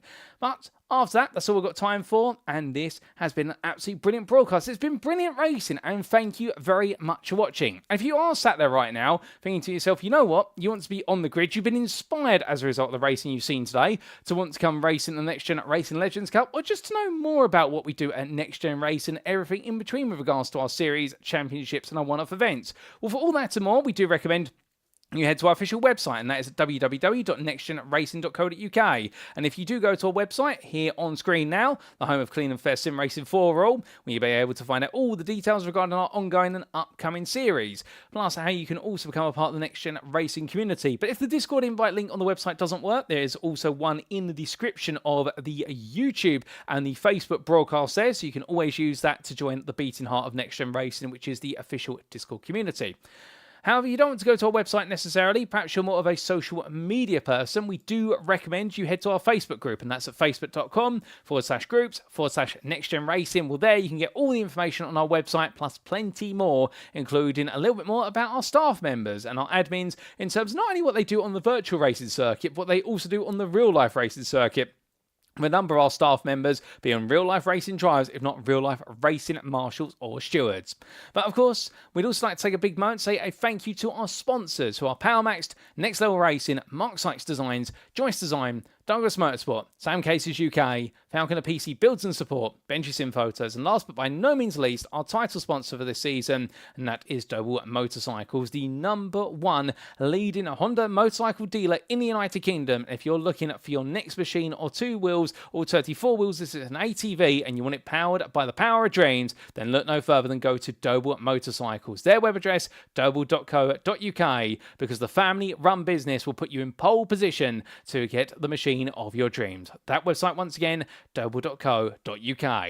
But we turn our attention to round number 4, ladies and gentlemen, and in our 4th round, on Tuesday, the 24th of June in 2 weeks' time, we continue the story of 2025 by making our way to the beating heart of British motorsport, and that is the Northamptonshire circuit of Silverstone National to be precise. And well, in our championships, all has been slightly stirred. In the overall Drivers' Championship, Adam Delmont and Isaac Doble, they have had level of scores coming out of today, and both of them will be eager to try and make an impression on the other in the next round. However, in the Prime class, well, Track Scotland absolutely dominated proceedings, and therefore Winus and Smart will both have moved up the ranks, whereas their rivals such as Nick Clearings will know they need to strike back. But will they be able to do so, and what else will play out in what will be another NASCAR Meet Legends Meet Silverstone round next time out? Well, for all that and more, you'll need to tune in 2 weeks' time. But until then, we've been NXTGEN Racing. I've been your host and commentator, Paul TX141 Walsh, also known as Britain a Spit, depending on what media you follow me on. And until next time, remember to stay safe, stay well, stay smiling, and most importantly, as always, ladies and gentlemen, remember to stay on track. Good night. Thank you for tuning in. Until next time, that's all from us here at NXTGEN Racing, the home of clean and fair sim racing for all.